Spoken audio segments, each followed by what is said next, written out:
It's time for the Lobsters to hold on top to the Continental Division.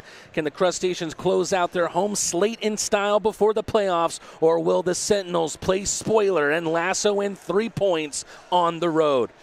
Good evening, Crustacean Nation, and welcome into Rodeo Night here in the tank. Tonight, the Indiana Sentinels take on your Athens Rock Lobsters in Akins Ford Arena for the first time ever. As always, I'm Matt Rad, bringing you this FPHL action on the ARL Network, live on YouTube and Sporfy. Before we get started, let's tell you everything you need to know. The Piedmont Athens Regional Pregame Show starts right here and right now. Athens is coming off of a tough Tuesday night against the Monroe Moccasins, but they have a chance to get right back on the horse tonight. It was a game that was physical from the get-go and ultimately slipped away in the middle frame. After some early fights in the contest, it was Athens who struck first at 7:30 of the opening period through a redirect from Carter Shinkarik. Monroe answered late in the first from Carlos Forneris on the power play, and that was the big momentum shift in the game. The Snakes outshot the Lobsters 23-8 in the second period, but the hosts were able to keep pace with some goals from Neely and Perlat. Nifty goals at that. Ultimately, Monroe would enter the third period with a 4-3 lead, but the Rock Lobster comeback never fully found its footing, and late goals from Austin Pick would put the game to bed at 6-3. Rock Lobsters heading out to the ice, and we'll take a look at how the Continental Division looks right now. It has made the final 4 games, and the outlook here in the Continental Division even more interesting. That loss to Monroe on Tuesday. The Rock Lobsters will hope that they can take care of business against the bottom team in the Empire Division, as the Indiana Sentinels have already been eliminated from playoff contention. If both Athens and Monroe win out on the weekend, it will all come down to the final 2 games in Monroe.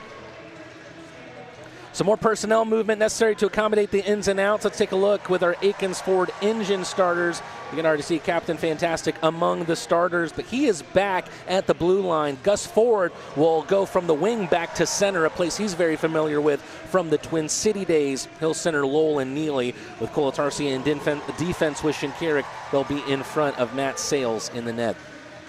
The long-awaited return of Malik Johnson highlights the rest of the lineup. He'll play with 2 men from Michigan, Joe Mack and John Calgin. Croucher will center Leifers and Virgili. Powell is your 10th forward. Maye is with Greco, and Perlat is with Bartuccio Pereira. The starting lineup is brought to you by Akins Ford. If you need a pickup to your day, week, month, or year, come make a deal for a pickup truck at the biggest and best Ford dealership in the Peach State, Akins Ford.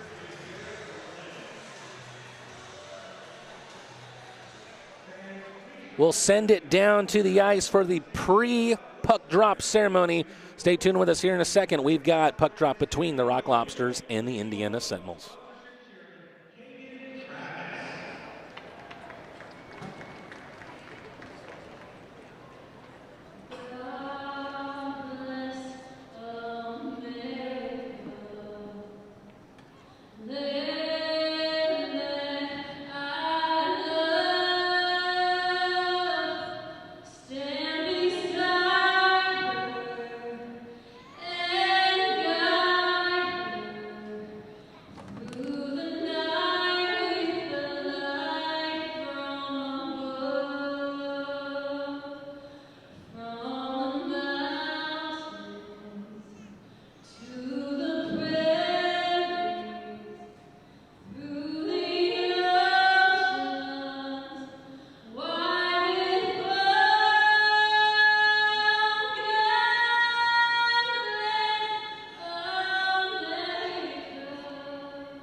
What a beautiful rendition of God Bless America from Kagan Travis from the Great Southland Stampede Rodeo. Today we have a special prayer. Great Southland Stampede Rodeo Chairman Sav Lovern.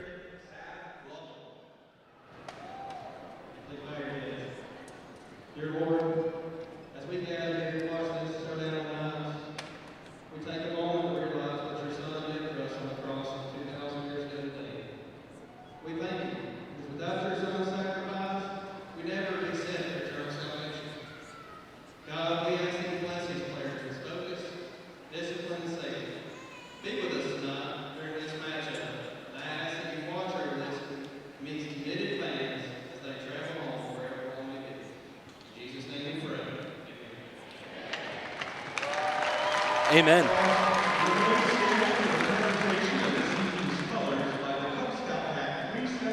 Color guard today, Cub Scouts Pack 377. And the national anthem will be performed by the Hart County High School Band. Let's send it up to the concourse next to the Wild Willie's Bar. National anthem performed by the Hart County High School Band.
Almost ready to get started here. We got a couple of ceremonial puck drops on the ice before we do. Let's take a very quick look at the goalie matchup for today. Matt Sales and Chris Kerr.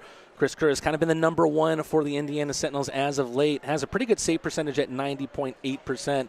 Matt Sales, I believe it's just his second start here in Akins Ford Arena as a Rock Lobster.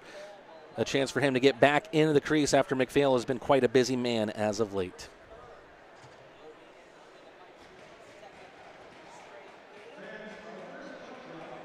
First puck drop of the evening, Allison Best of Akins Ford and Wild Willie's. And it's kind of a reminder of what's to come, the Ford Bronco giveaway today at the second intermission. We will see who finally gets their claws on that beautiful Rock Lobster-themed Ford Bronco. I don't know if it's your dream car, it's definitely mine. Got some special puck drops here, and this is a very special one coming up. Georgia's own from Watkinsville, the ACM-nominated platinum recording artist, Gavin Adcock.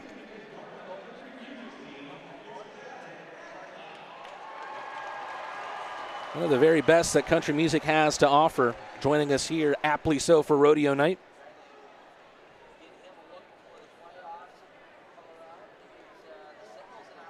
Sometimes when you think Rodeo Night, you might think Western movies. Some of the best of all time. The good, the bad, the ugly, and the rest. We'll hear a couple representatives out of the Athens Film Festival. Patrick Crawford, Chuck Griffin, and Allison Griffin.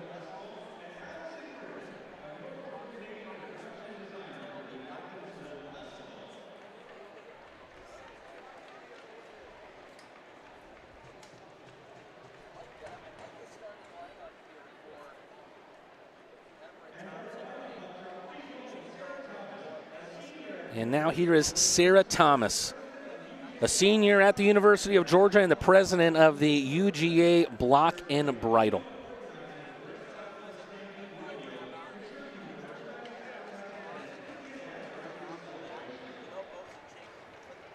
Block and bridle a group of passionate students who all share a common goal. Here's Jake Wilcox with a special message.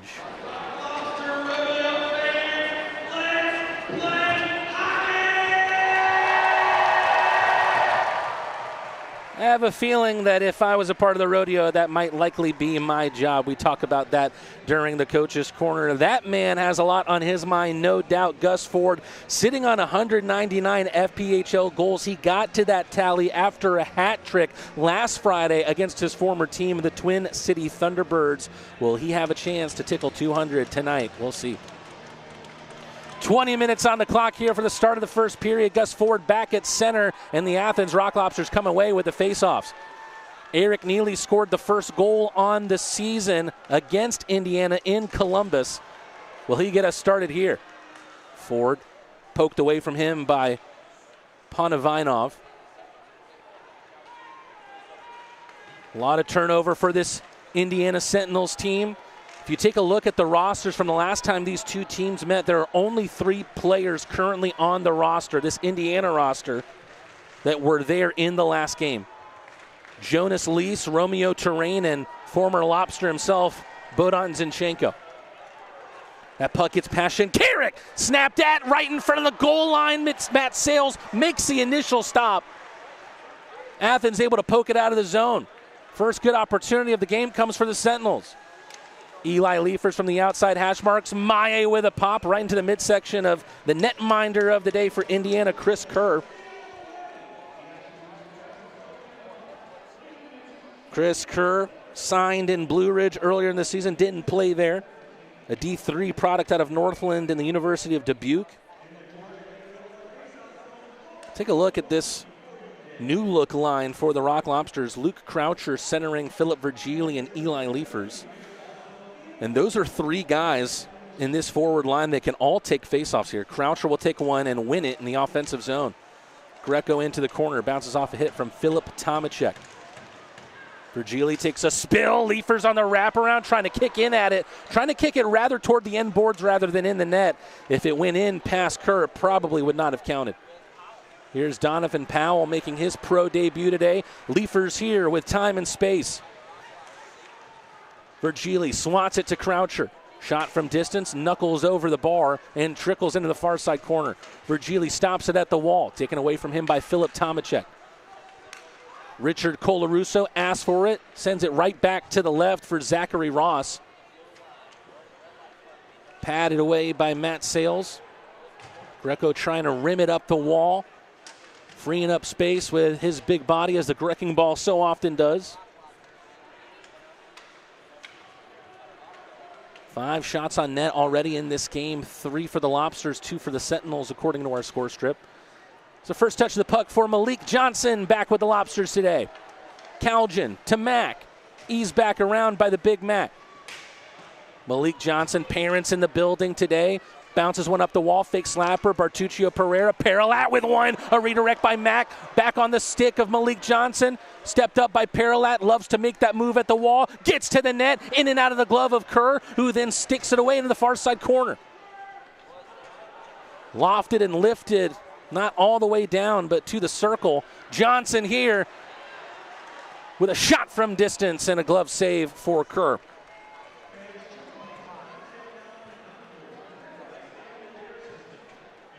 There's a look there at Everett Thompson, a former player of head coach for Athens, Garrett Rutledge, both of them with the Carolina Thunderbirds. Thompson started the year in the Monroe organization as an assistant coach, has head coaching experience with the Baton Rouge Zydeco last year.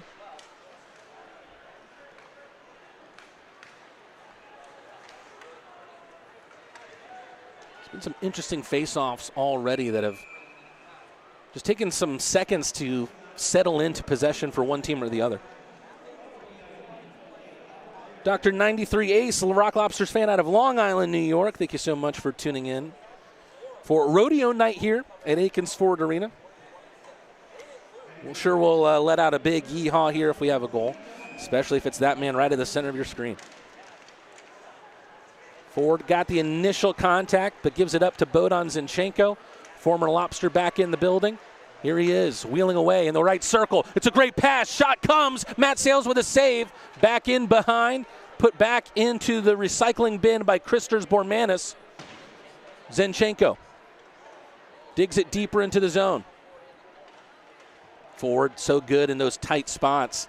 Finds Shinkarik. They were line mates over the past weekend, but Shinkarik back at defense. Ford, nice little move. Lowell there to try and help him out. Shot blocked there by the body of Colarusso.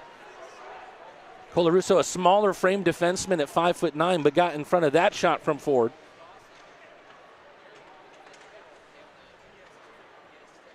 Here's Carter Shinkarik looking like a forward here.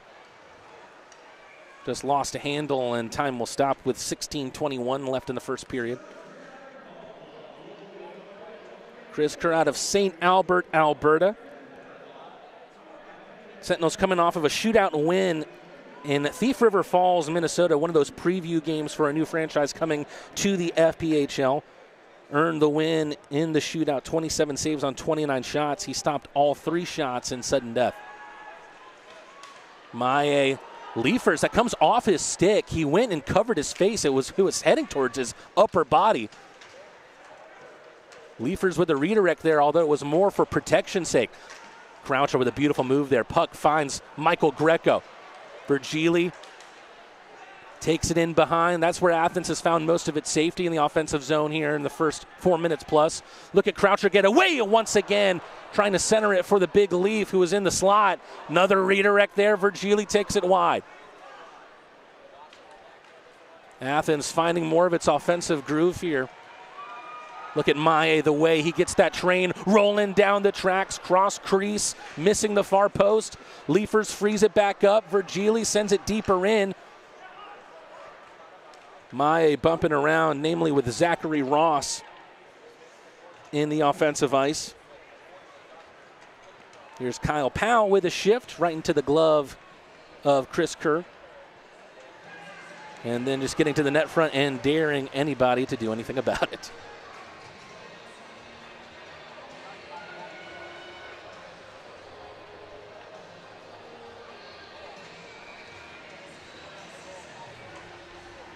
Powell taking a shift here with Calgin and Mack. We see the first pro goal in the career, and we might just see a goal there. It trickles in off the post. Calgin broke the stick there, was still able to get it towards Kerr. I wonder if the explosion of the twig helped give the shot a little bit more sting off the blade of Calgin. Here's the newbie, Donovan Powell. Getting chopped at by Powell, and the puck is in. Redirect here. Matt Sales is immediately asking for the review here, I believe. It looked like a high stick. They're immediately going to talk about this one here. The stick seemed well above the crossbar to me. Garrett Rutledge, we saw him immediately throw the imaginary flag. You see the shot here comes from the point, swatted down by Tomacek. It's a great hand-eye coordination from the Czech there at the net front, but is that one going to count for the Sentinels? Looks like Rutledge will challenge, and the officials will take a look. Was a big boost for the Sentinels if they could score the first goal in this one, something they did not have at all the last time these two teams met in the first 2 games in Columbus, Indiana. That's a lead against the Lobsters. But do they have the lead here?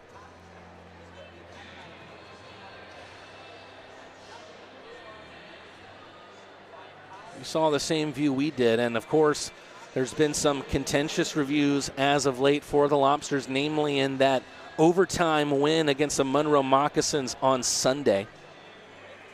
And immediately it's waved off. I think the referees got that one right there. Matt Sales was pretty convinced right after the twine was tickled. So the goal for Tomacek won't count. Played by a high stick, and we're back level at 0-0.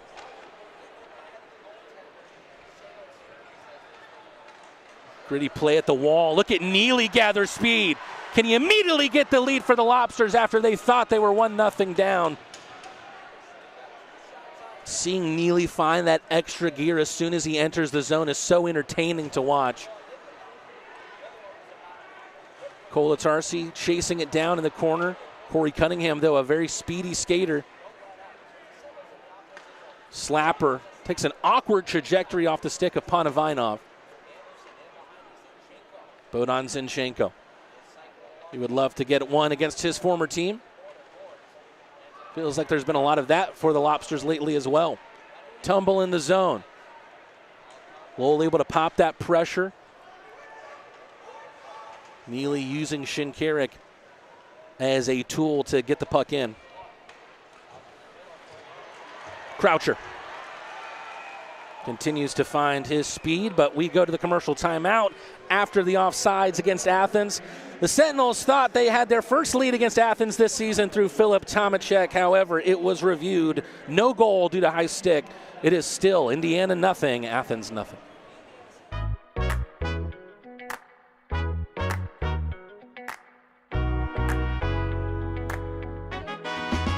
As a hockey player, my health is everything to me. When I got injured, I didn't just worry about missing games. I worried about my future in the sport I love. From the moment I met you and your team at Piedmont Athens Regional, you gave me confidence. Your expertise, your care, your support, it all reassured me from the very start.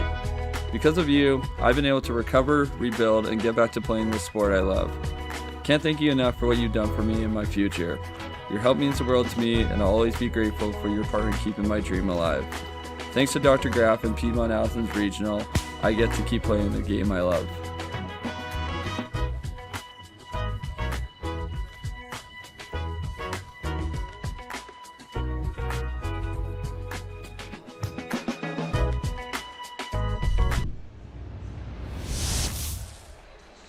Feels like there's learning of the chemistry of the new lines that players have to do with players that have come in and out of the lineup. Of course, Garrett Milan, the highlighted player in that, dealing with injury recently, getting added on to the IR after leaving the game injured on Sunday against the Monroe Moccasins in the second period. But you have Malik Johnson coming back into the lineup for the first time in a while.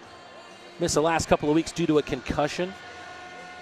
Brandon Picard is back behind the bench, so Brandon becomes Brandoin, if you will. If those of you don't know, the inside joke of Picard's name as an assistant coach being misspelled, but still right as a player. Greco with Maya on the other side. Good intervention there defensively on the stick by Tim Delaney. Greco not going to get there. A big slapper from Zinchenko wide of the post.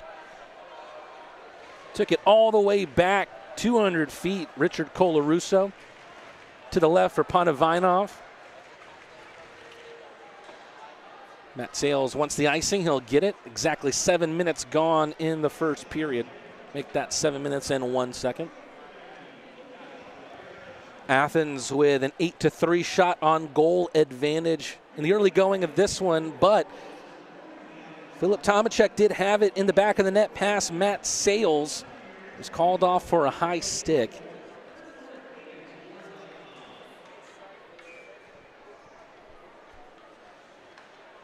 Johnson making his return on this line with Mack and Calgin. What a clean face-off win for Joe Mack. Perlat, he loves this move here, just going up the wall. He walks it like a tightrope.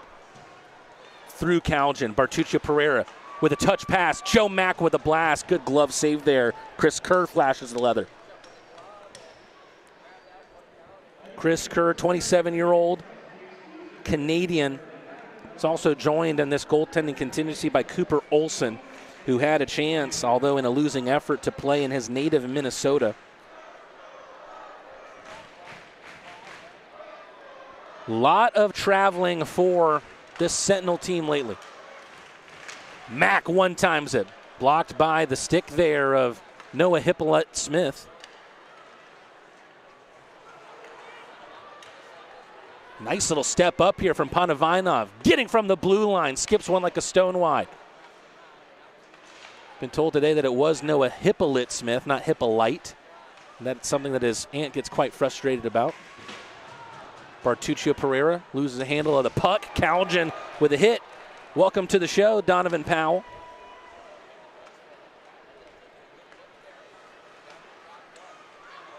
Falls favorably here for Perlat. It's a great centering effort. Joe Mack with a swat. Yeehaw!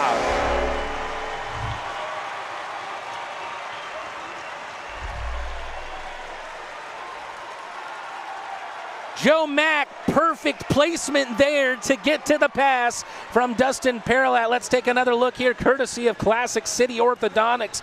Kind of just caught Kerr out there as he was hugging the post. Didn't want to give up the short side for Perlat. Instead, Perlat makes an office where the trapezoid would be if not for the FPHL rules, and then centers it. Joe Mack, the beneficiary of a great play there by Dustin Perlat. The Sentinels thought they had the first lead in the game. Instead, it belongs to the Lobsters. Athens might not be done yet. Big hit, collision between Lowell and Colarusso, I believe. And then on the other side of the ice, Corey Cunningham trying to carve out a shooting opportunity. Gus Ford for 200, gets under it on the backhand. Meanwhile, Mack from Perlat and Caljan opens up the scoring at 1-0.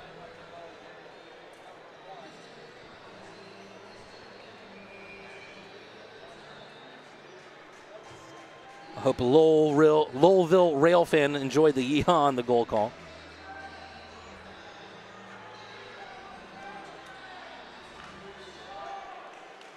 Ford trying to fight for it. Kolatarsi did a good job to settle that puck, but unable to do so in enemy territory. Panavinov dumped in. Philip Tomacek on the dump in. I've been told by Andy Potzinger, the Indiana commentator, that he's the man to watch. He's been very impressed with the Czechian. There's Tomacek again. Started the season in the pros in Poland, was a prolific scorer as a junior in the USPHL Premier.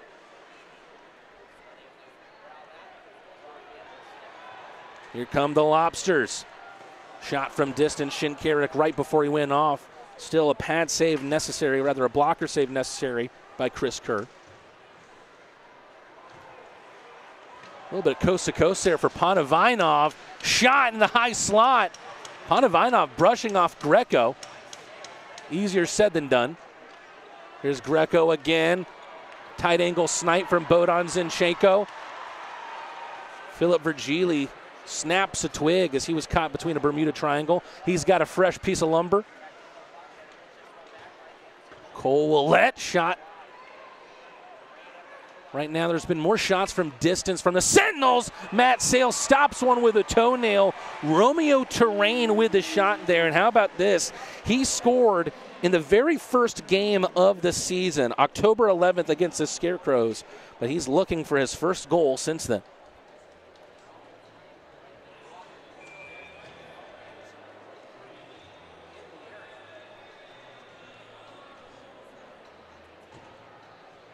With it being rodeo night, we've been treated to some good songs, a good soundtrack here in the building. Shot right out of the face-off there by Nolan Dawson. There's been some good forechecking here from the Sentinels in the first period. And it's a great pass, a threaded needle from the man making his pro debut, Donovan Powell. Doesn't look out of place here. Johnson showing some speed. Wipes out Chris Kerr.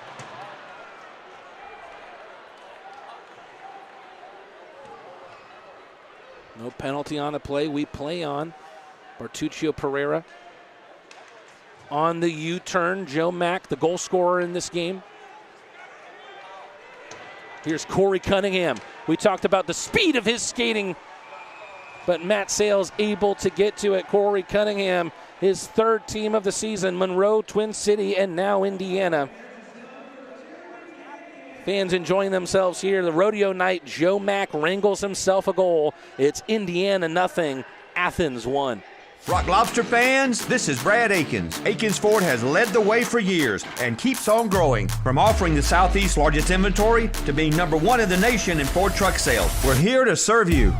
Want to customize your ride? Our Wild Willie's accessories team can make it as unique as you are. Make it legendary. Need service? Our fleet of over a dozen mobile service vans come right to you. Akins Ford and Winder. We really are closer and bigger than you think. Rock Lobsters, let's go.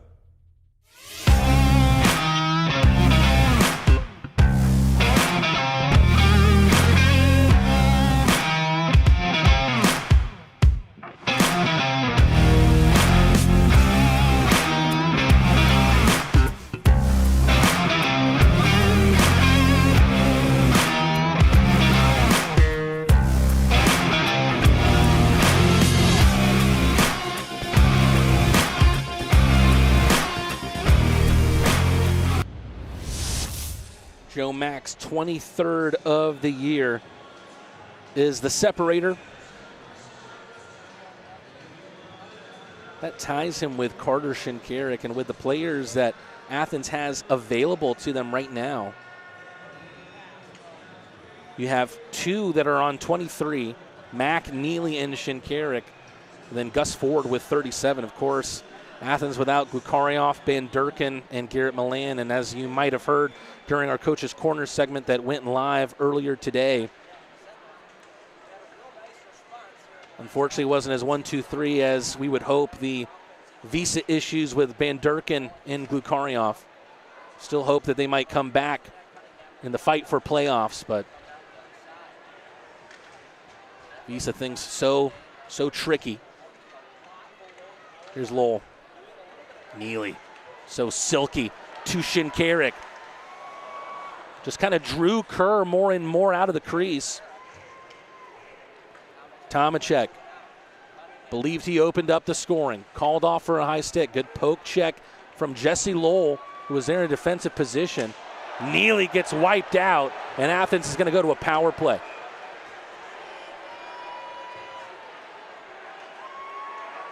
He gets right in the ear as well of Ivan Ponovinov,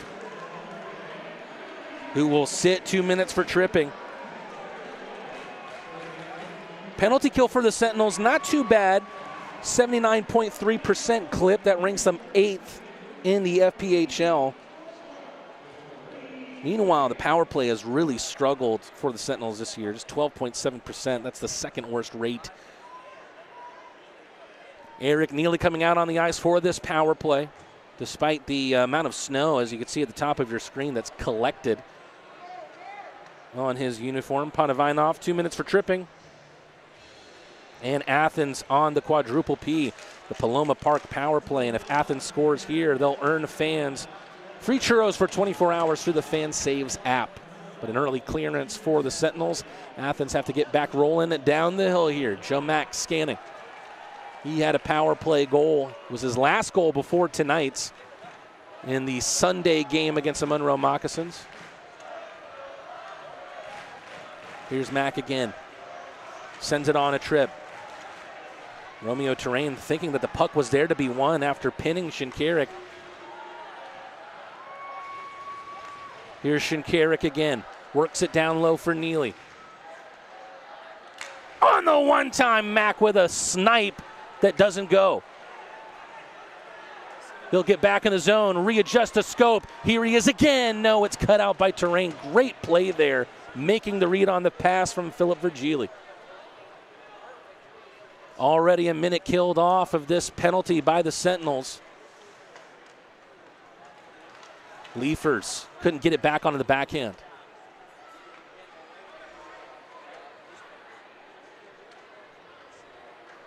Risky pass, pays off for Shinkarik. Ford up the left for Virgili. Trying to work it between the skates of Nolan Dawson.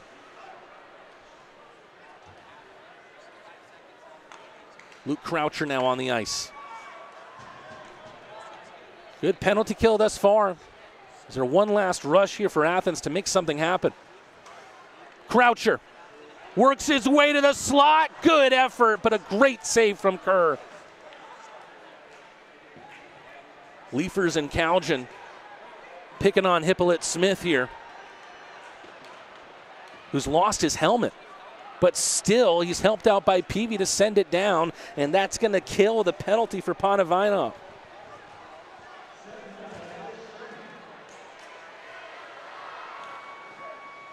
Hippolyte Smith's bucket finds its way back to the Indiana bench. And we have a cluster of bodies in the corner. Here's Terrain to help dig it out. Croucher getting sandwiched there between Terrain and Dalton Anderson. Whisked in by Ponovinov, fresh back out onto the sheet after his penalty served. Croucher takes a shove from Colarusso.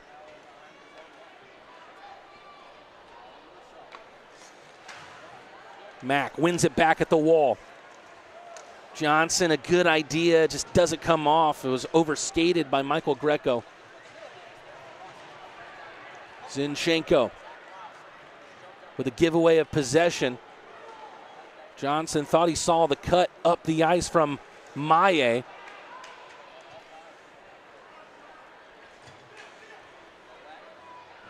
Maye with a shove in behind on Willette. 3 Athens players trying to shake it loose, and it does come loose. Look at the step here. In his first pro game, Donovan Powell rushes the net, gets it onto the forehand. Sales able to make the stop. Sales with the intervention, not really a save in the traditional sense, but was able really to help force the shot go wide. Donovan Powell puts on a brave face and rushes Sales. And what a great opportunity. First good opportunity we've seen in a while. And a big open ice hit from Jesse from the block. And here he is again, right after the big hit, a shot that skips off of Kerr. Neely trying to toe drag it out of that situation. Terrain able to find Dawson, who finds daylight out of the defensive ice. The JBP Express.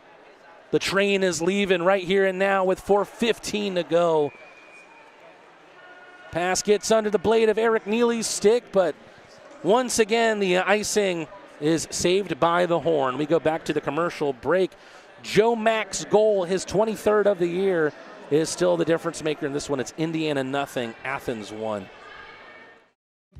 At Athens Stonecasting, Don Hill oversees acres of sculptures poured from thousands of molds, endless possibilities for neighbors who envision unique gardens. Craig Meeks at First American Bank and Trust caught that vision. Together, Don and Craig create solutions that keep the business teeming with new gifts for the garden. Vision. It's one of the core convictions we live by. Learn more about what we stand for at firstamericanishere.com. First American Bank and Trust. Maybe not today, maybe not tomorrow, but soon your toilet will clog again. What if it won't flush? We'll always repair it. Nobody puts baby in a flooded corner. Maybe I should still fix it. You had me at hello. We've got same-day service. Plumbing completes me.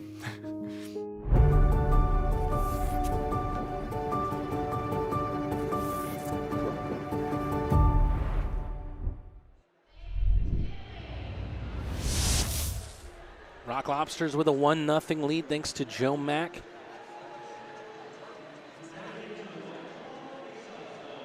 One of the last 2 home games that the Rock Lobsters have here at Akins Ford Arena before the Commissioner's Cup playoffs arrive back in the Classic City.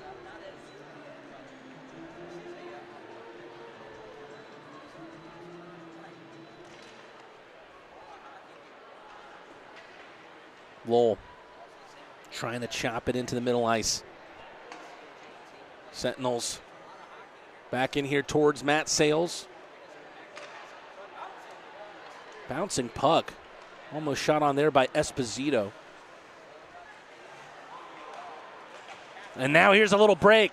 Dustin Paralat gets on his horse, so to say. Centering pass gets through Tim Delaney. Still the Sentinels here, though. A shot over the bar from Cunningham. Corey Cunningham, Athens Rock Lobsters familiar with him, has a goal against the Rock Lobsters as a moccasin this season. Shot redirected wide by Indiana.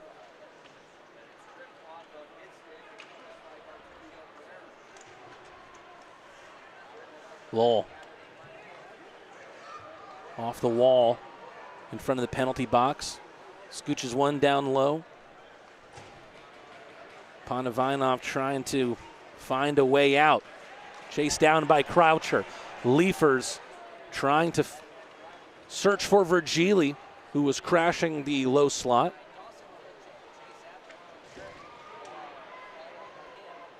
Been a physical game here in the early going, not like the same pace of which we saw the physicality against the Monroe Moccasins the past two games. Leafers trying to save it at the line, but Zinchenko gets it out. Cole Tarsi with a good hit right in front of his bench. Earns plaudits from his teammates after clattering Nolan Dawson.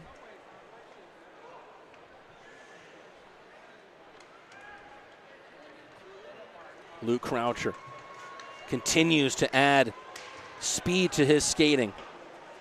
Was hampered for a while after that high ankle sprain. Calgin knocks some boards loose in the corner on the hit from Terrain. Nice idea from Johnson. Rides the line to a pass to Calgin. Want to thank the parents of Malik Johnson who came and gave me a visit. Also came bearing gifts in the press box. Got some nice little maple cookies and a bottle of maple syrup, a little taste of Canada. Joe Mack has a spring in his step here. Michael Greco with the shot. Got his stick lifted at the last second by Zach Ross. Johnson, it's a great feed out in front. That one did not go in. It was Mack at point blank range, and it spun over Kerr. Don't think there was a question of it ever going into the back of the net.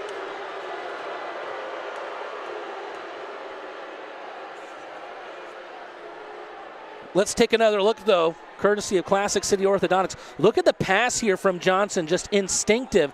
Kerr with a great save, and as you can see, don't think that it ever even reached past Chris Kerr.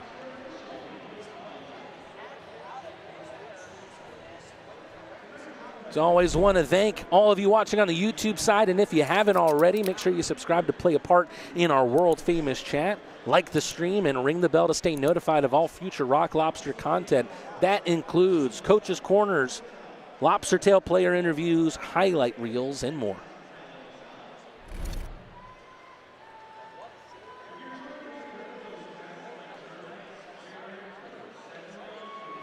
I think they're asking maybe where this face-off should take place.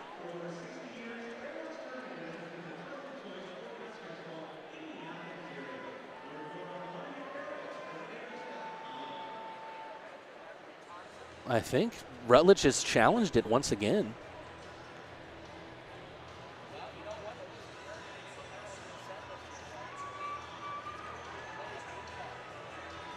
Or maybe Rutledge just wanted something with the potential penalty on the play to be reviewed. I believe it's a delay of game as a puck was sent out of play. It's a slippery slope for the Sentinels as it bobbled up over Chris Kerr, and it was knocked out of play, baseball style. Not much there for Cole Ouellette to do, just by any means necessary, get it away from the net. He did that, but now sends Athens to the power play. Damned if you do, damned if you don't. It's a nice little step there for Zinchenko. Will not have the short-handed breakaway. Shinkarik spins one back to Ford. Eric Neely was credited for a hat trick in his first ever game as a Rock Lobster, but one of those goals belonged to Glenn Van Durken. Ford with a giveaway to Jonas Lees.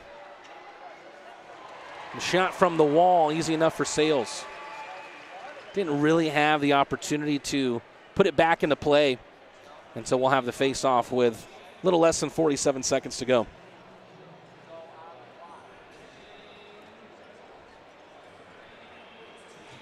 Jesse Lowell has impressed me so much, and he was an impressive player, no doubt, when the Rock Lobsters traveled to the Sentinels at the start of the year, but my opinion of what his profile is as a player has changed. I think he's established himself as a future captain, hopefully in this organization, if not another. Here's Maye. Athens trying to set up shop here on the man advantage. Croucher just kept protecting that puck until releasing the shot past Peavy. Leafers down low for J-Lo. Maye trying to shimmy shake, create a window. Lowell right back to Croucher. Body blocked into the corner. Lowell digs it back out. Croucher thinks about it again. Great pad save. And that does it for the action in the first period. The Rock Lobsters will start the second frame on the Paloma Park power play. Just 37 seconds left to go on Willette's delay of game call. Sentinels thought they had the first goal of the evening, and everybody enjoying rodeo night, whether it be staff or fans alike. Family of Eric Neely there watching warm-ups in the front row. Some special puck drops, and then the game got started. You see there the goal that Philip Tomacek believed that he scored in the early going. That goal was ultimately called off for a high stick. Athens then was able to find one of their own, Joe Mack, with yet another goal to his name, his 23rd of the year. The beneficiary of a perfect pass from Dustin Perlat behind Chris Kerr's net. And right now, that's the only goal to speak of in this first period. Athens will hope to add on as they start the second period on the power play. It's a less busy weekend than what we had last weekend around Athens. A 2-game road trip in Winston-Salem against the Thunderbirds, come back home the next night to take on the Moccasins, and then a special Tuesday night contest as well. A busy period where Athens split 4 games, and that was a big topic of conversation between me and head coach Garrett Rutledge, including some updates with the Russian contingent of the Rock Lobsters, Danny Glukarioff and Gleb Bandurkin. Unfortunately, we still hope that they can rejoin us at some point this year, but they are not currently with the team. Let's hear from the man himself, Coach Rutledge, here in Coach's Corner, hosted by me, Mateen Rad.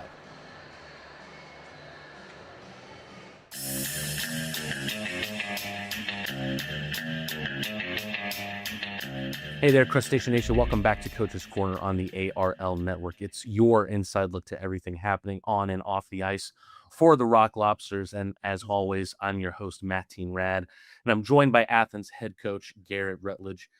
Rutsy, let me take you back all the way back to Friday, which again feels like an age ago now. We started a busy spell of 4 games in 5 days with our most definitive win of the set, a 6-2 victory in Twin City. It all started very quickly, to say the least, just 12 seconds into the contest. Joe Mack to Philip Virgili to Eric Neely. They connect perfectly, scored the fastest goal in Rock Lobster history at 12 seconds. I feel like you're going to answer this question with an answer like, you put the puck in the back of the net. But in your coach's mind, how does a goal that fast happen? I just think execution. Boys come out ready to play. We have certain hitting points that we have on the ice that we're trying to do. And it was just tic-tac-toe, bang, bang. It's how fast our team can score. I actually was still getting a drink of water. I think I turned around, it went in the net. I was like, okay, here we go.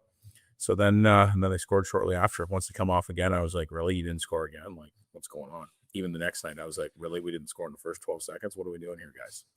So, no, it was fun. It's good for the boys to get off to a start like that. But sometimes as a coach, you don't want that because it's like guys start sniffing for points and think it's going to be an absolute blowout, and then it ends up being a hockey game. So it was good. You can't complain. Goals are goals, right?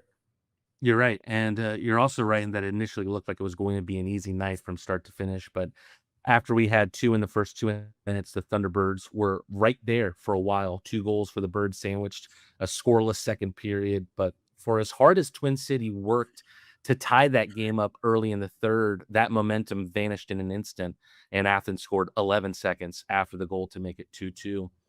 It would be 4 unanswered goals for Athens to end the game. And in those goals, Gus Ford would secure a hat trick. It's his first as an Athens player. It comes against his former team. And it seemed like it came in this performance from crashing the net with perfect timing. What makes Gus so lethal around the net like he has been? He's just so dynamic with the puck, his stick handling and his vision on the ice. And he has that gift as a hockey player of where to go, where the puck's not. He kind of has that vision of going to areas of the ice where the puck's going to be. So he's kind of ahead of the play. He can see plays develop as they're happening. So he kind of sneaks off to the side and he knows that puck's going to come over there. So special players have that ability. And like I said, goals are goals. And it's great to see Gus having success for sure. With that goal, Gus now finds himself on the cusp of FPHL history. He has 199 goals in this league, and he would be only the 6th ever player in the FPHL to reach the 200 mark. I know Athens will have only played a part in 11 of those goals when it happens, but you've played your part in more than that. What would it mean to you to see Gus reach that peak? Yeah, I think just going back to Gus and I's conversations when I first tried to get him to come to Carolina when I was coaching there, proud of him for sure. Kind of did tell him that he was going to light this league up and it was going to be fun to watch him develop and stuff. It was kind of, I don't know. It was, I'm proud of him. Like I said, he's been a big part of me coaching, having success, and having him as a player has made it easy as a coach, especially coaching the Federal Hockey League. So it's awesome to see. It's a lot of goals. Takes a lot of like games. Like this is a tough league to play in, night out without injuries and all that kind of stuff. So no, it means a lot. I think it means a lot to Gus too. It doesn't matter what league you're in, scoring 200 goals like that. That's a big milestone. That's a lot of pucks in the net. So I don't know if he's going to do the Ovechkin thing where he sends beers or the Budweiser beers out to all the goalies that he scored on, but that'd be kind of funny. That would be really funny. Labatt Blue, hopefully. As we talk now, he has 10 goals and 12 assists in 10 games. It's interesting because if you extrapolate those statistics, that clip through 56 games, that's a real MVP level season. What has led, in your mind, to this recapture of the level of contribution that he had earlier in his FPHL career, those first 3 seasons he had? You know, it's just Gus Ford having fun. I think maybe a change of scenery. Just getting a kind of a shot in the arm. You get in a new team. You kind of get just a new brand and everything, a new kind of prove yourself again. Kind of he wants to prove to our fans here why we got him. And obviously the other guys going the other way want to prove to the Winston fans what they're going to see on their ice too. So I think it's just Gus Ford doing Gus Ford things. You hear that a lot. He just has a knack. He finds the puck and it goes in the back of the net for him. So credit to him, but I'm proud of him and look forward to him getting the big 200. It's yet another game, this Friday game against Twin City, where the net front presence was a huge benefit for the team. And I think for opposing teams, it's something that is difficult to stop or control. I know it's something that you have to do on the other side of the ice. How does a team control the screens and the bodies on the edge of the crease? It's just a choice. You have to make a choice to go to the net. That's where goals are scored. Whenever you're looking to tie a game up or a tight checking game or a 3-3 game or some type of playoff mentality game, most of the goals are scored around the net. Just easy rebounds somewhere. Someone has to have the intestinal fortitude. They know how to just stay net front. Again, sometimes when goalies are feeling it, you got to get a little bit in their kitchen. You got to get down there. You got to get dirty. You got to get greasy. You got to bang one in. Even if you're in a scoring slump. Like, again, I was told by some guys in hockey long ago that where a goal is scored, in front of the net. So guys have made long careers out of this, and it doesn't change. Doesn't matter what level of hockey you're at. We moved to the next night where Athens fell in overtime for the first time this season, and it also marked their first loss this campaign to the Thunderbirds. It was Twin City who would take the first lead, and it was part of a first period where Athens was outshot 19-5. We've seen it happen since then as well against Monroe, specifically in the first period. What do you think contributes to those kinds of starts?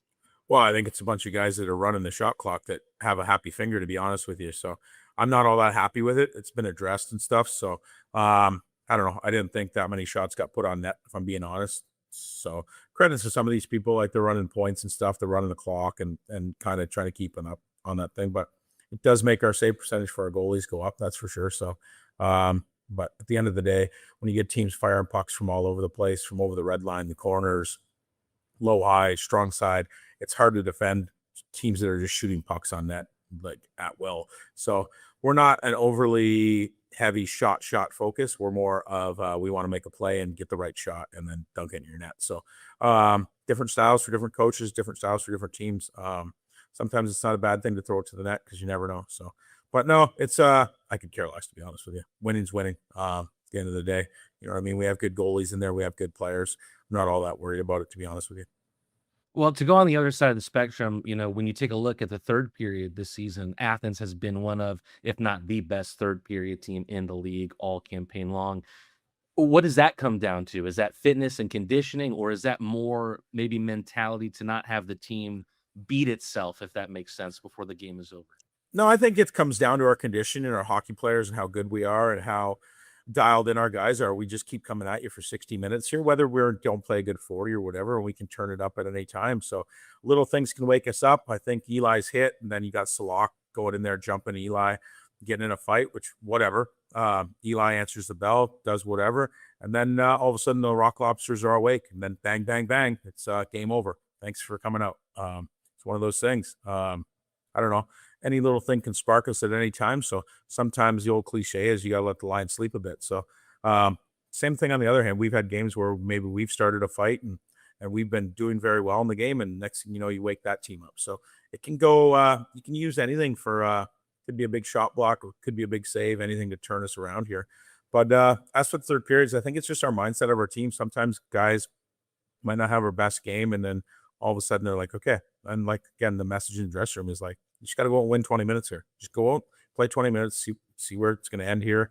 And chances are with our Rock Lobster group, it's going to end in the W column. Athens would win the third period, so to say, and then end up tying the game and go to overtime. And in that overtime, you just have this unfortunate stick break that springs Gallant on a breakaway to end the game. It seems like we saw a lot of stick breaks in Winston-Salem. Is that just the way it happens sometimes, or is there some sort of rink condition some of the players are doing? Yeah, to be honest with you, we've had a lot of sticks breaks. So we've actually, all Warrior has been in touch with us and the stick manufacturers. So we've had a couple warranty issues. So guys have been breaking a lot of sticks and just wondering what it's all about. So there is that. But again, fortunate break. Good for Galley. Proud of him. Like, again, that's why they got him. I'm glad he's having success over there. And there's fortunate bounce for them. Stick breaks, you know what I mean? Doesn't break. We arguably maybe get a chance to score. But it's good to see. It's good to see our ex-players having success over there and having a smile on their face.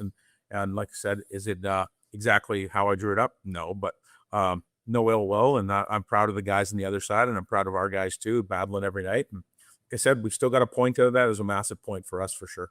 Well said. Well said. I think despite the loss, I thought it was a good return to the Athens crease for William Lavalier. You now have three goaltenders that we've proven that we can win games with three impressive netminders. What is going to be the biggest predictor of who starts in the next game and then the next game and so on? Yeah, I think just rest-wise, how we're playing, just how they're playing, everything under the sun here. It's one thing I don't got to worry about a ton is our goaltending. So it makes my life easy, but McPhail's definitely our guy. I think people know that. I think you know that as a team here. McPhail's our guy, but when you play in the Fed here, it's these turnarounds that are highly contested, travel. It's hot in these arenas, all that kind of stuff. You got to have these guys ready and willing. It just goes like even Saturday night, we can put Lavi in net. We got Salesy backing up, and then we can just have McPhail in street clothes resting. Not really having to worry about preparation of the game and all that kind of stuff, meals and all that kind of stuff. He can just be himself and relax and watch the game and then ride home on the bus and play the next night against Monroe. So it was great to have that luxury to have him being rested, but great to see Lavi back in the net. I think it was exciting for our group, give us a little shot in the arm. And then, he played very well for us. It's, I think he wanted one of those back, maybe that little trickler off the draw, which unfortunate bounce, but it's going to happen. But the boys bounce back and give us a chance to win night in, night out.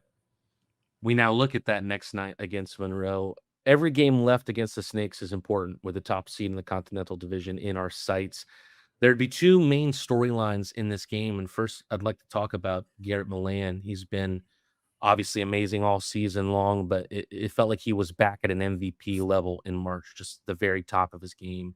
He scores again in the first, and then it unravels a little bit in the second period as he attempts to keep from falling. He's balancing on one leg. He gets slashed in that one standing leg, and he leaves the ice.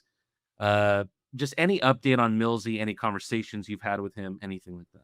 Yeah, I think Millsy's just like week to week. I think he'll be out this weekend, but for the most part, he's going to be good to go. Again, we're looking after our top players, making sure they're going to be healthy for the playoff run here. And once we hit playoffs, everybody should be running full throttle. It's not much to worry about, to be honest with you. So it's one of those hockey plays. I don't think Greener meant to do anything. It didn't look vicious. It just was a bit of a slash, and it's kind of one of those hockey players. But anyways, that's kind of where that's at with that, I guess. I don't, you know what I mean? As a coach, you guys are going to get hurt in hockey. We play a lot of games in a short period of time. It's a demanding sport on your body and stuff. And guys that are a little bit older, they got to make sure they take care of themselves a lot more, and hydration and everything else that goes on. So, yeah, it's just a game of hockey. It's going to happen. It's next guy up mentality. We still got a deep team. We got Mallow coming in this weekend back in, but it's all hands on deck. You see Big Pal out there battling through and playing minutes for us, and Eli and Macker, and you know what I mean, Jesse and Fordo, and everybody's picking each other up. Nealer, you know what I mean, we got Shinks up on forward. This team's you bend but don't break. This team's just resilient for sure. I want to talk about the starting lineups for both the Sunday and the Tuesday game. Obviously, as they always are against Monroe, very physical affairs. And it seemed like you wanted to set the tone for that in the starting lineups and the way that the game started. What was the philosophy there? And can you go into your own language of what kind of tone you wanted to set at the beginning? Oh yeah, absolutely. No, there was some hearsay around both groups, I think, between the players and stuff, that they were going to get some vengeance back on Dustin. So I was like, yeah, if you want to play games, let's play games then. I'll put him out there. So I put Dusty out there to start for sure. I'm not going to hide him. Dusty can take care of himself. So if you're a man about it, he's right there. So if you want to do it, do it. We have a couple gentlemen that will reciprocate that. And then, yeah, just off the draw, they were asked, you want one? You want one? You want one? The answers were no. So sometimes there's certain individuals that run teams that hide behind their players and stuff that got a lot to say. Just the kind of player he was, to be honest with you. So told even their guys, tell Big Boy over there to not hide behind his players. If he wants one, he knows right down the hallway for me. So it is what it is. Never heard a peep. So again, if they want to come knocking on the door, we'll knock back. That's for sure. And it is what it is at that point. I let the guys police themselves on that kind of stuff. But we're not going to back down, especially in our own arena, for sure. And we're not going to ever get pushed around. I'll tell you that for free. Well, back to the play on the ice, after Joe Mack was able to take the first lead of the game for Athens, it felt like the Rock Lobsters put the game away with another power play goal from Philip Virgili. However, an offsides call on the video review would take that goal back. The confusion for me, Coach, was the call on the ice was goal, and we saw the same video angles as the referee. We're less than 2 minutes away from getting started here in the second period at Akins Ford Arena. Rock Lobsters with a 1-0 lead. Let's take a quick look around the FPHL for some of the scores. Prowlers and Black Bears currently tied at 1 apiece. Same for the Danbury Hat Tricks and the Wolves in Watertown. How about this? The Thunderbirds with a 1-0 lead early on against the PD Ice Cats. That is crucial for who will take the last spot in the Continental Division. Still 3 games that have not dropped the puck just yet. River Dragons and Moccasins, Bobcats and Breakers, Zydeco and Scarecrows. And also, before we get started here in the second period, we'd also like to give a big birthday shout out for Megan Bearden, who is watching in the chat. Thank you so much for watching again, along with the rest of you as well. Speaking of watching, we had something else to talk to you about as the Rock Lobsters return to the ice for the final game of the regular season. Saturday, April 11th, catch the Rock Lobsters on the road with Crustacean Nation at a watch party hosted by the official Booster Club. The Claws Up crew hosts at Union Fair in downtown Athens, starting at 6:30 and going until the final horn. Big screens, great food, and it's completely free. That's the best part. That's Union Fair, 169 West Washington Street. If you can't be in Monroe, be there.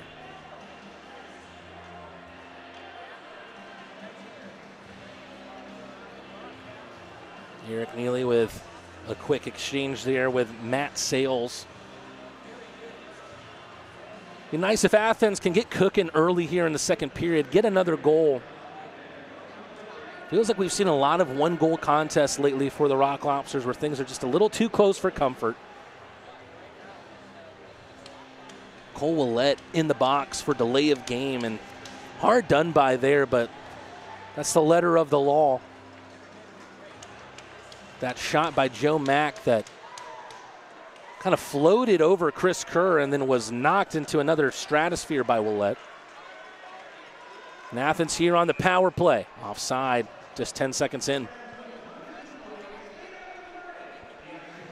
Sometimes when you're on an important milestone, it's that last little drip that's the hardest to get. Gus Ford with a hat trick in the Friday night game last week against his former team. Didn't draw any hats onto the ice from his former fans. But now he is one goal away from 200. Neely skating with ease. Finding for Geely, takes it on to his left side. Off the wall, Gus Ford at the point. Gus Ford just kind of got caught out there. Here's Tomacek. Nice little drag. Gus Ford won it initially with a poke check. Here he is again. Willett out of the box, and both teams now skating at full strength. Carter Shinkarik navigating through traffic.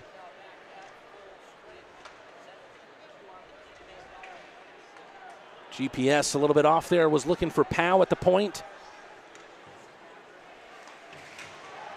Hit from Calgin on Dawson.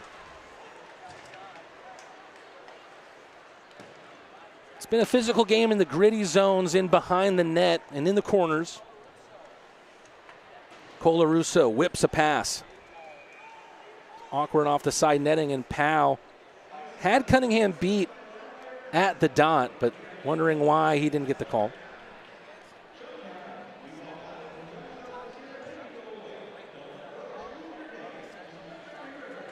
Luke Croucher here at center, a spot where we haven't seen him a whole ton on the season. You immediately knew he was going to be a big deal for this Rock Lobster team based on his performances in those first two games in Columbus, Indiana. Colatarsi fizzes one right into the glove of Kerr. Joe Colatarsi. Recent goal to his name came March 17th. That St. Patrick's Day against Monroe game. Rock Lobsters here to the right of the Indiana netminder. Croucher generated some power on that, bounced off the wall. It was beneficial for the Sentinels. Croucher cut out by Terrain, who spun around to find that one. Cola with another pop. Powell looking for the first of his pro career. Pushed at by Leafers, but time will stop with 18:14 left to go in the second period.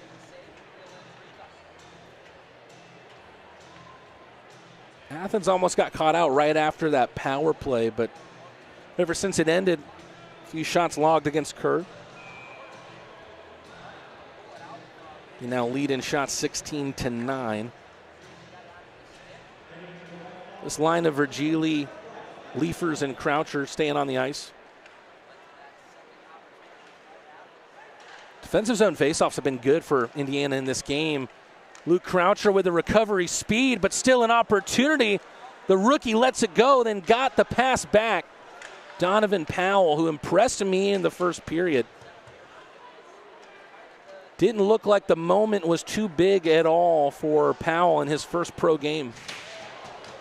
There he is with a hit on Greco.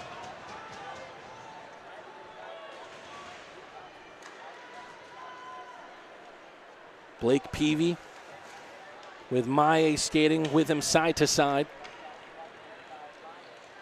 Croucher still has the boosters on. Johnson to the net. Tried to go 5-hole on Kerr. Look at Croucher still going here. Shot off the shins of Zachary Ross, who's now on a half break towards Sales, misses the net, got impeded on his drive though, and now the Sentinels will have their first power play of the game.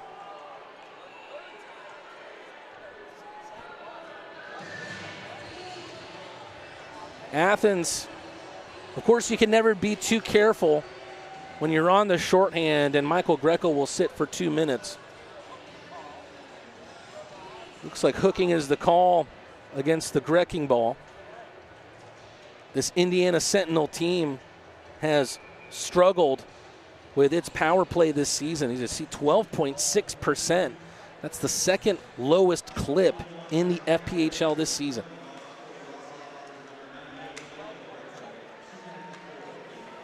Up the right wall.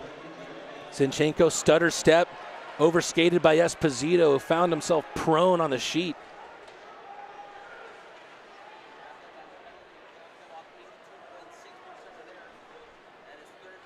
They work this way up the near side flank. Shinkarik pinning Esposito. Breaks free for Donovan Powell, who's on this first power play unit. A one-timer pad save Sales. Tomacek. Zinchenko. Esposito kind of got caught with a puck on the end of his stick. Zinchenko back where it came from. Esposito around for Powell. To the point for Panavinov. Zinchenko, a native of Ukraine. Good hit there from Lowell on Tomacek. Paralat making it a 2-on-1. Kaljan. Loose pass over to Paralat. Zinchenko. Tomacek off the blade of Kolatarsi's stick and out of play into the safety netting. Indiana Sentinels have allowed 15 shorthanded goals this year. Rock Lobsters have 10 scored to their name.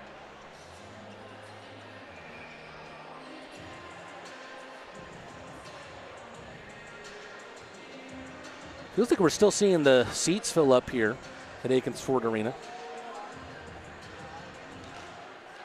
Still time for you to get your tickets for Star Wars night tomorrow here in the tank. May the claws be with you. And also with you. Joe Mack and Eli Leifers.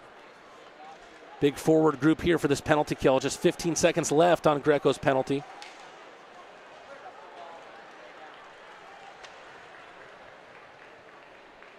Chris Kerr. Rock Lobsters kill off the penalty to Greco. Bartuccio Pereira finds the fresh man.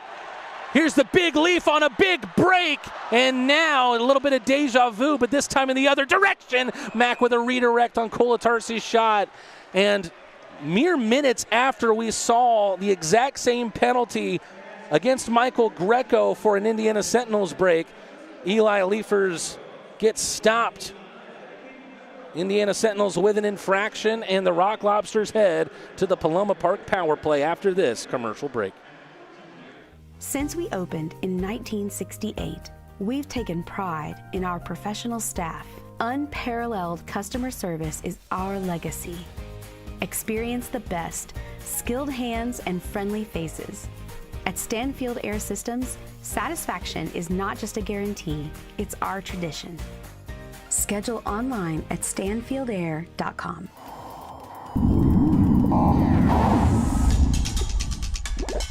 Honey, the sink is overflowing! Okay, I'll call a plumber.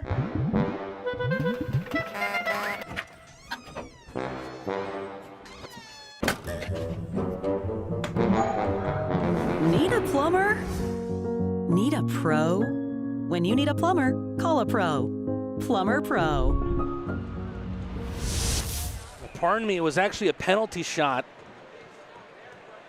The whistle was there. I believed we were in the commercial break. I'm sorry you missed it, but Chris Kerr with a penalty shot stop. Eli Leifers with the free shot against Kerr, and it doesn't go. Scoreline remains the same at 1-0.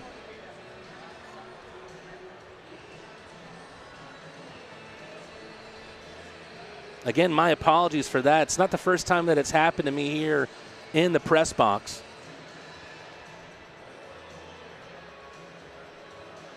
It appears now we are on the commercial timeout. But we'll stay here.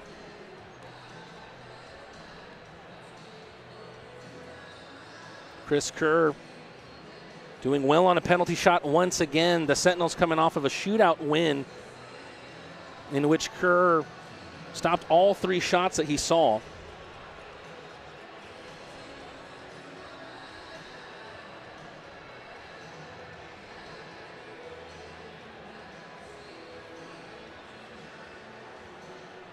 So I'll clear it up once again for those of you who are rejoining us after the commercial break. It was a penalty shot for Leifers after he was hooked by Willette. Leifers on the penalty shot, unable to get it through the pads of Chris Kerr, and score remains the same at 1-0.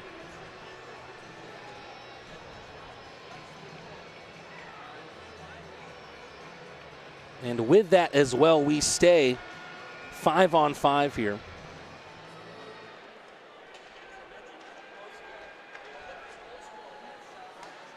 Maye unable to keep it in, came out into the neutral ice. Forward finds Neely. Neely finds space. Neely to the slot, still holding. Leaks in front through Kerr.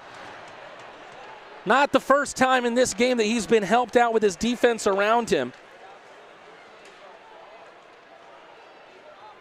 Neely generating that opportunity for the Lobsters. And now, here's Powell. Nice little redirect shot there by Corey Cunningham. And Matt Sales stands tall.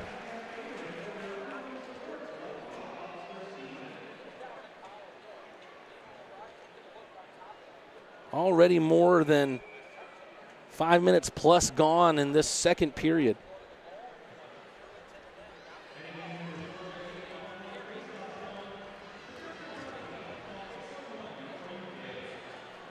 Faceoff will take place to the right of Matt Sales, who's made 11 saves.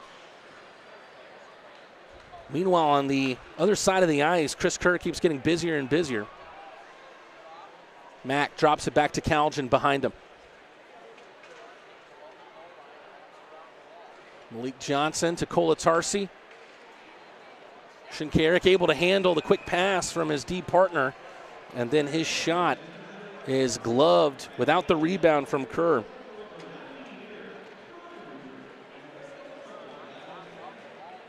Just a minute or so ago, Chris Kerr let up a juicy rebound right on the goal line. And luckily for he and his team, the Sentinels were able to snuff that out quickly.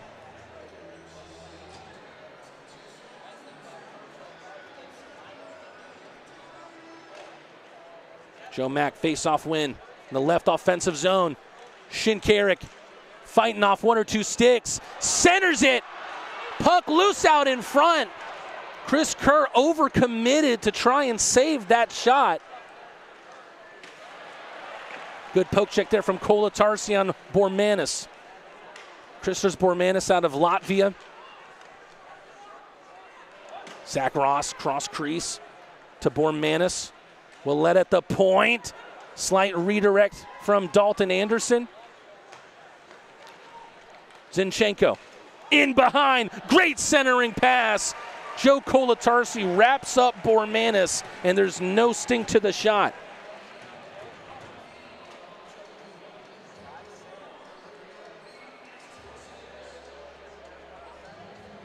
Rock Lobsters near doubling the amount of shots that the Sentinels have in this game. And once again, the Rock Lobsters found themselves with a near empty net. And taking a look here, Chris Kerr has left the crease. It looks like with that last net front scramble, he had an injury, and so Cooper Olson will come on in his place. Olson, a rookie collegiate signing out of Purdue University Northwest. And Athens will now have a new goaltender to shoot at. Let's see what he has here. Croucher is able to bury one, bar down, mere seconds after Olson finds himself in the crease. Once you get that man going, it's mighty tough to stop him. And Cooper Olson with hardly any time to get warm. It's a great feed from Virgili. Croucher able to kick it onto his backhand. And Athens has a 2-goal lead.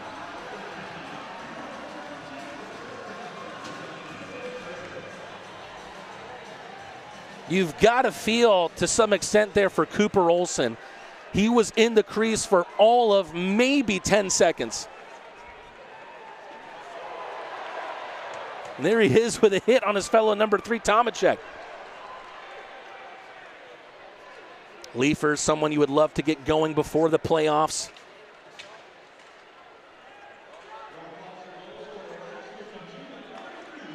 Shot from distance. Philip Virgili with the assist there as well. Luke Croucher getting involved here in this second period. His 19th of the year from Virgili and Leifers.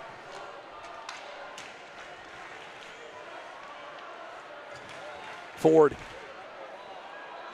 still waiting for 200. Falls to Paralat. He likes a shot from that kind of range. He scored on the power play against Monroe on Tuesday.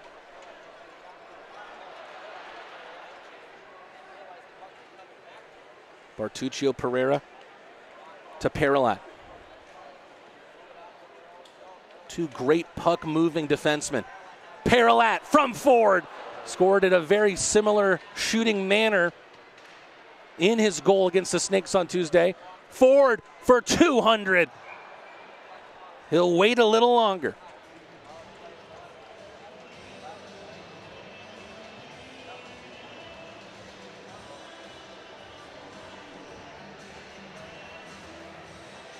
Gus Ford with a shake of the head. Again, sometimes you can feel when you're on that big milestone, you can feel a little bit snake bit at times. You know that it's coming for Ford, likely this weekend, if not tonight, against the Sentinels. Indiana already eliminated from playoff contention. Bottom team in the Empire Division.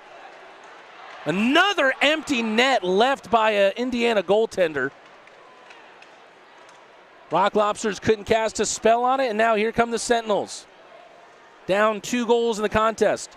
Jonas Lees loses out on it. Dawson is met by Michael Greco. Calgin. In back around, went post to post, in behind Cooper Olson.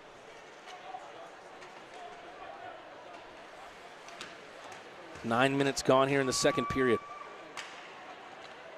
Here's Johnson making his return from the concussion he suffered in Winston-Salem. Dumps it in, goes off for a change. There's Michael Greco on the forecheck doing Michael Greco type things. Here's the score to make it 2-0. Trying to make it 3. Luke Croucher forcing the save out of Olson.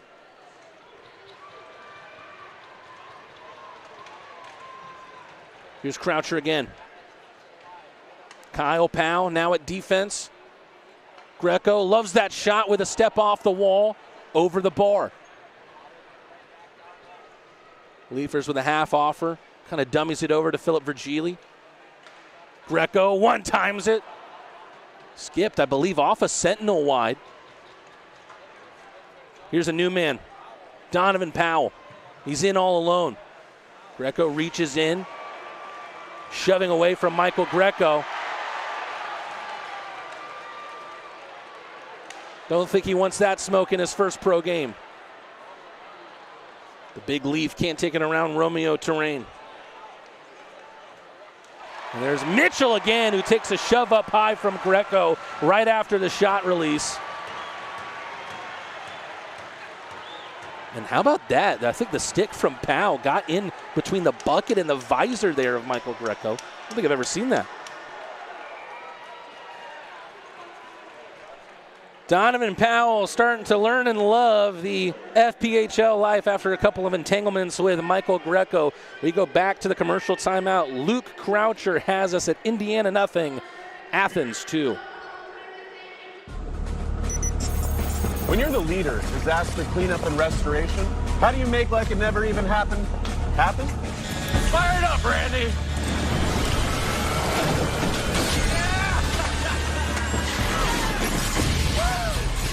By being prepared for anything!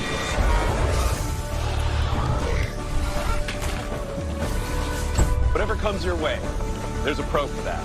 Serve Pro.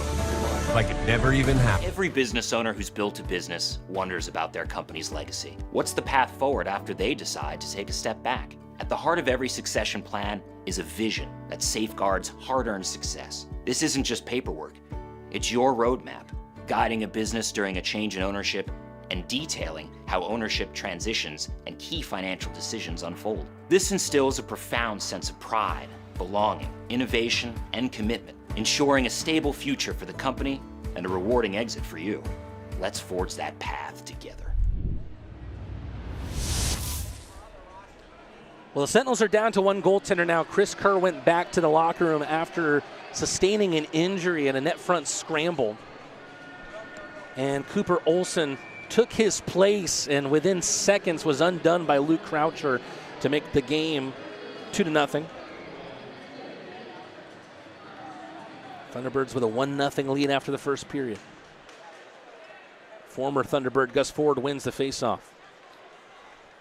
Here's Neely, in all alone, misses the top shelf. It was his breakaway goal that gave Athens some life on Tuesday. That middle frame, which they were heavily outshot by the Moccasins in the 6-3 loss. But it was 4-3 after 40 minutes played, thanks to goals from Neely and Paralat. For Neely, it was a long lead pass from Leafers to send him on a breakaway. Neely looking for a touch from Lowell at the net front. Ford trying to barrel through, wraps it around. Shot pops up on a couple players. Shinkarik down to a knee. Tomacek gliding in towards the biscuit. But Mai slams the oven shut. Icing against Athens. Looks like there was just a goal in the Columbus-Monroe game, and they're now tied at 1 apiece. So that game showing some offense in the early going.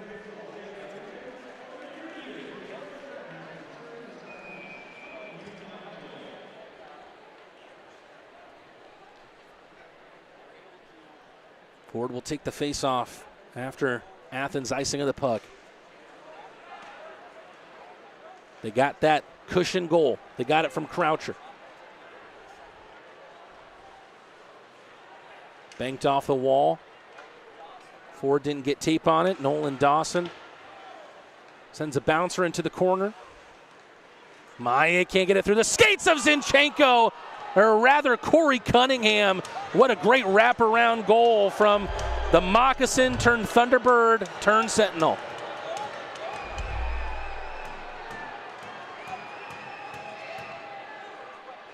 Often enough, when you see the wraparound, it's to the post that's closest to the forward. Take a look here. Cunningham goes around Sales, goes to the other post, and just eases it in. Pretty goal there for the man out of Prince George, British Columbia. We got ourselves a game here in the second period.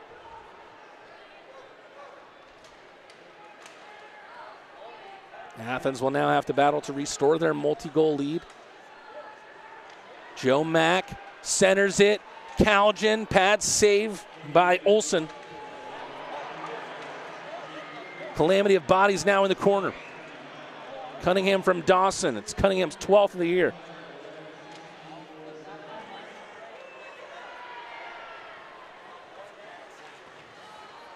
Down to a diving position, Joe Colatarsi.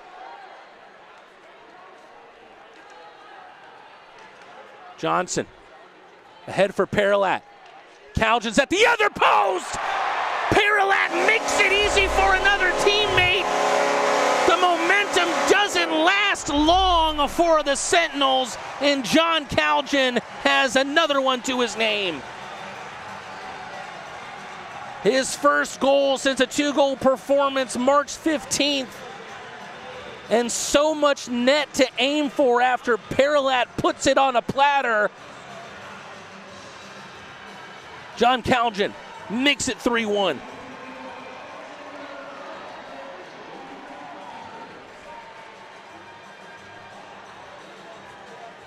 You take all the insurance goals you can get. Croucher made it 2-0. Multi-goal lead restored after Cunningham's beautiful wraparound. Paralat puts it on a platter for Calgin, and Athens back up at 2. And the fans are feeling it too. Let's go Lobsters. Ringing out around the makeshift rodeo tonight. Virgili, couple of Lobsters crashing the net. It's in the back of the net and immediately waved off by the officials. It's likely to be goaltender interference, the call. Bartuccio Pereira very animated that the goal should have counted. Let's take a look here. Let's see if maybe there's a push or a shove from a player here. Yeah, it looks like you could see there that Luke Croucher was pushed in from behind by Bohdan Zinchenko.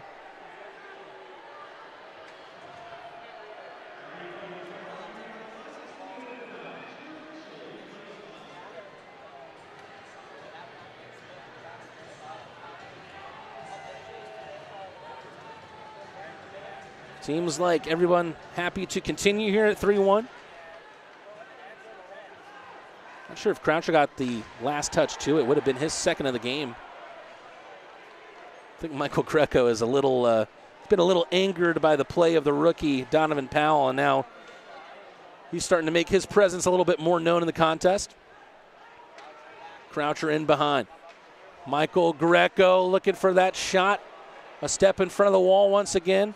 Virgili plays it out to no one, but it was a perfect pass. Someone should have been there for Athens. Leafers. Big man at 6'5", going downhill. Croucher on the rebound. Touches it to the right for Virgili.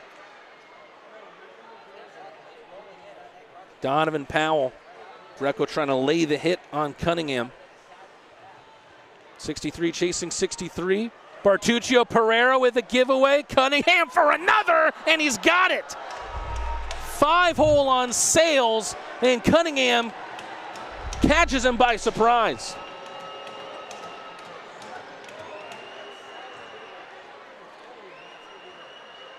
The goals are starting to come here in the second period. Bartuccio Pereira gets the stick lifted by Cunningham.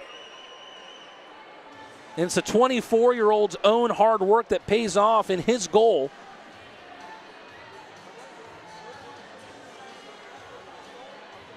So another one-goal game here.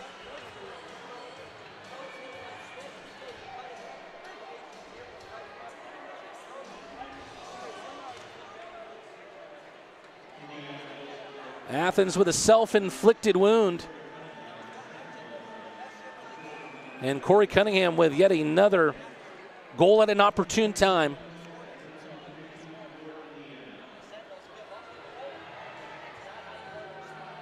Real back and forth stuff here in the second period. Calgin scored to make it 3-1 less than a minute after Cunningham made it 2-1. And now Cunningham cuts the deficit once again. He's on hat trick watch. Almost exactly 2 minutes after his last goal. Second of the night is goal number 13 on the year, as he's assisted by another former Thunderbird by Noah Hippolyte-Smith. Zinchenko centers it, cut out by Neely. Backhanded out of the zone after clattering off the body of Delaney. Rather, Christers Bormanis. Shinkarik marauding forward. Shovels it over to Lowell on the left side. Perlat had a lot to do with that goal for Calgin. Ford rips one. Still on the search. You could tell how bad Ford wants it to get that monkey off the back. It's a historic monkey at that.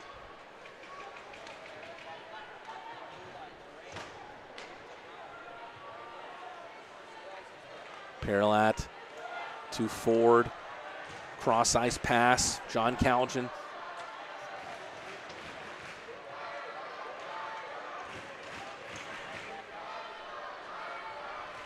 Off the wall from Perlat to Johnson. Couldn't find him. Family of Malik Johnson in the building today for his return to the Rock Lobster lineup.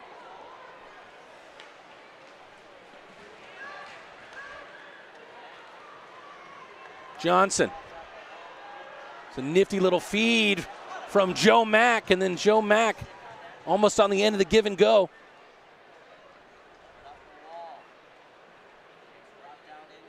Dustin Perlat. Just looks immune to checks. Stick lost. Perlat trying to go 5-hole. Rock Lobsters are going to the power play here. You're seeing a lot of Chris Kerr, rather Kerr and Olsen coming out of the crease. And Athens have not been able to bury those chances, but there's been some buried chances here in this second period. It's Indiana 2, Athens 3. Stay tuned for more here on the ARL Network.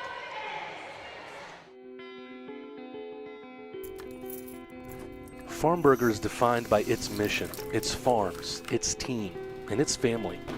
In 2008, our co-founders gathered around a single idea: redefine the burger by bringing together a community of ranchers, farmers, chefs, restaurateurs, and eaters. Our promise is to strive every day and with every burger to uphold these core values to each and every one of you. We do that by holding ourselves to a higher standard. Grass-fed and grass-finished, that means our cattle are never fed grain. Our belief feeds our mission, and our mission is to feed you. Meet our professional team, where the best customer service is our promise. With over 5 decades of expertise, trust Stanfield to keep you comfortable. Schedule online at stanfieldair.com. This is the kind of team you'd love to see the Rock Lobsters really show and flex their muscle on the man advantage. Middle of the road PK unit for the Sentinels at 8th in the FPHL.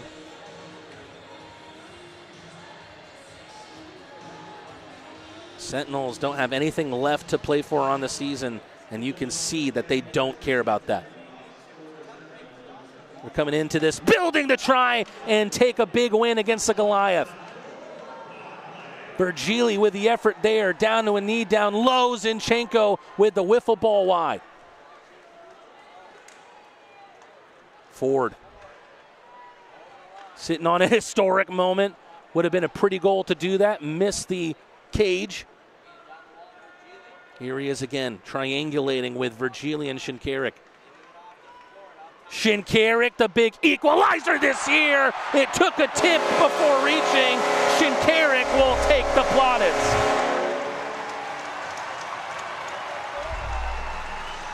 It's a Rock Lobster power play goal, and Carter Shinkarik's signature slapper plays a part, as it has done so many times this season. I think it went off the stick there of Lease, who put himself in harm's way in the slot. And with that fourth goal, Crustacean Nation has won the Freddy Score with 4 free mini Sunday. For more information, check out FanSaves on how to redeem. Carter Shinkarik less than 10 points away from 400 in his career. That's goal number 24 on the season. And it extends his point streak to 17 games. Shinkarik from Ford and Virgili. Oh, that one was right at the post there, and Maya helping out Sales in a big way.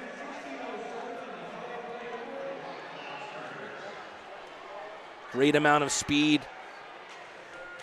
from Zach Ross. Backhanded into the glove of Sales from Donovan Powell. Again, I've really liked the hunger of the young man with the wiry frame wearing 51 for the Sentinels, but right now it's that man, Captain Fantastic, with a goal that knuckled off a Sentinel stick and behind Cooper Olsen. That has Athens with a 4-2 lead.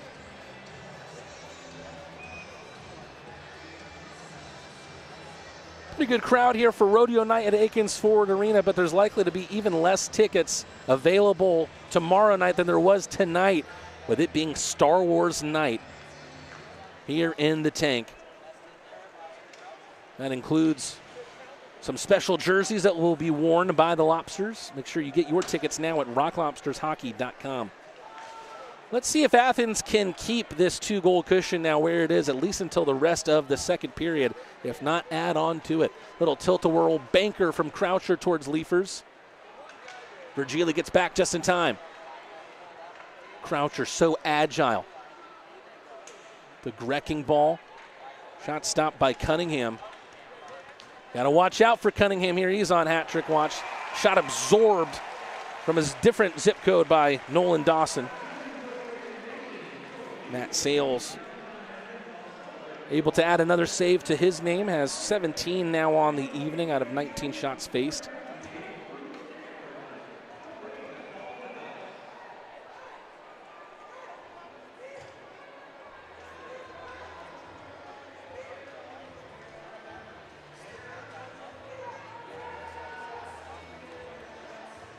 Face off to the right of Sales, won by Ford.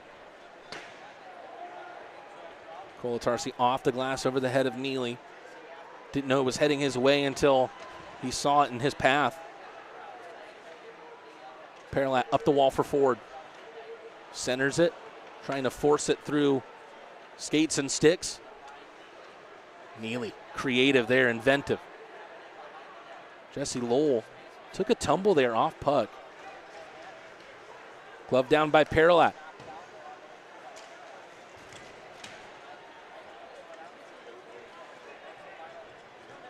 Sentinels working out of their own ice.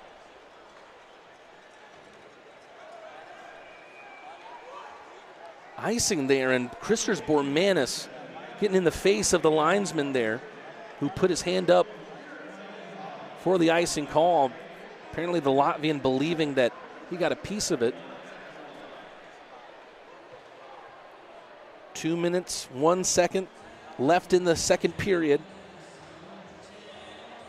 It's been a bit of a topsy-turvy 20 minutes, but the Rock Lobsters have been on the better end of it.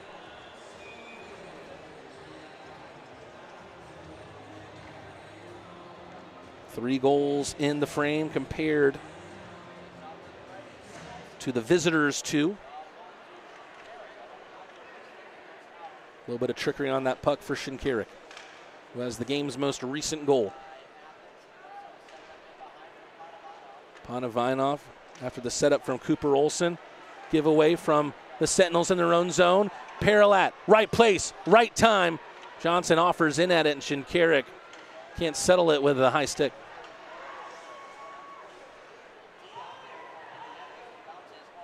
This time it's Athens with an icing with 1:31 remaining.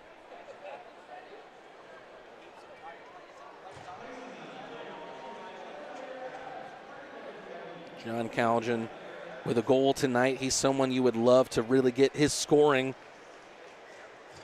going before the playoffs. And a bunch of other players, really. As Garrett Rutledge said in Coach's Corner this week, He would love to get that secondary and tertiary scoring going in what remains on the season. As we scoreboard watch here in the FPHL, River Dragons have taken a 2-1 lead in the first period against the Monroe Moccasins. Perlat getting up in the offensive play once again. Looks like he's trying to set up Johnson. Looks like a couple of different guys trying to help Johnson to a return goal. Whether that's just because he's returning from injury or because Malik Johnson's parents are in the building.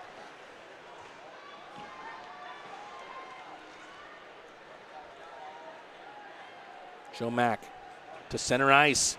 Johnson finds it, chips it, changes.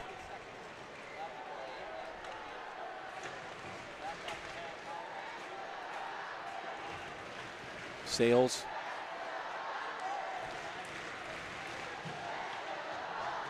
Maya, a good banker, kicked back into contention by Terrain. Powell in front of his own net for Geely. Swishes it over to Croucher. Deeper in the zone for Leafers. Leafers, good stick handling for the big 6'5" forward. Pass left a little to be desired, though. We're in the last 10 seconds of play. Is there one last shot here for the Sentinels? Only 1 second to do so, and Maya pokes it away from Tomacek. Athens will take that 2-goal lead into the third period.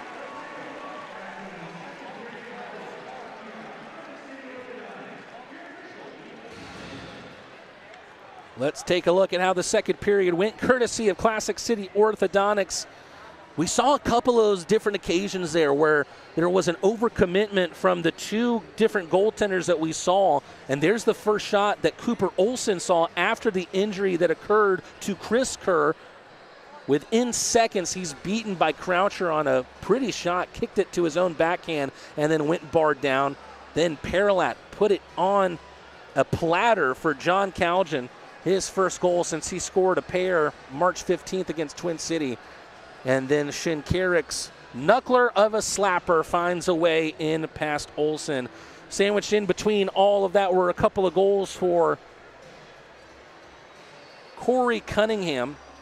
A couple of pretty goals at that, but Athens able to keep their foot on the pedal and able to still ride the bull here on Rodeo night at Akins Ford Arena. Garrett Rutledge, I'm sure, happy to have Eric Neely back from his PTO in the SPHL. He has 9 points in 6 games coming into the night since his SPHL return. And this is a man who has seen it all. He has now played in the AHL, in the ECHL, where he was a captain, now in the FPHL, and of course some time spent in the SB this season as well. I had a chance to talk with his illustrious career, about his illustrious career, his creation of a family over the past few seasons, and how he deals with it all as both a father and a player.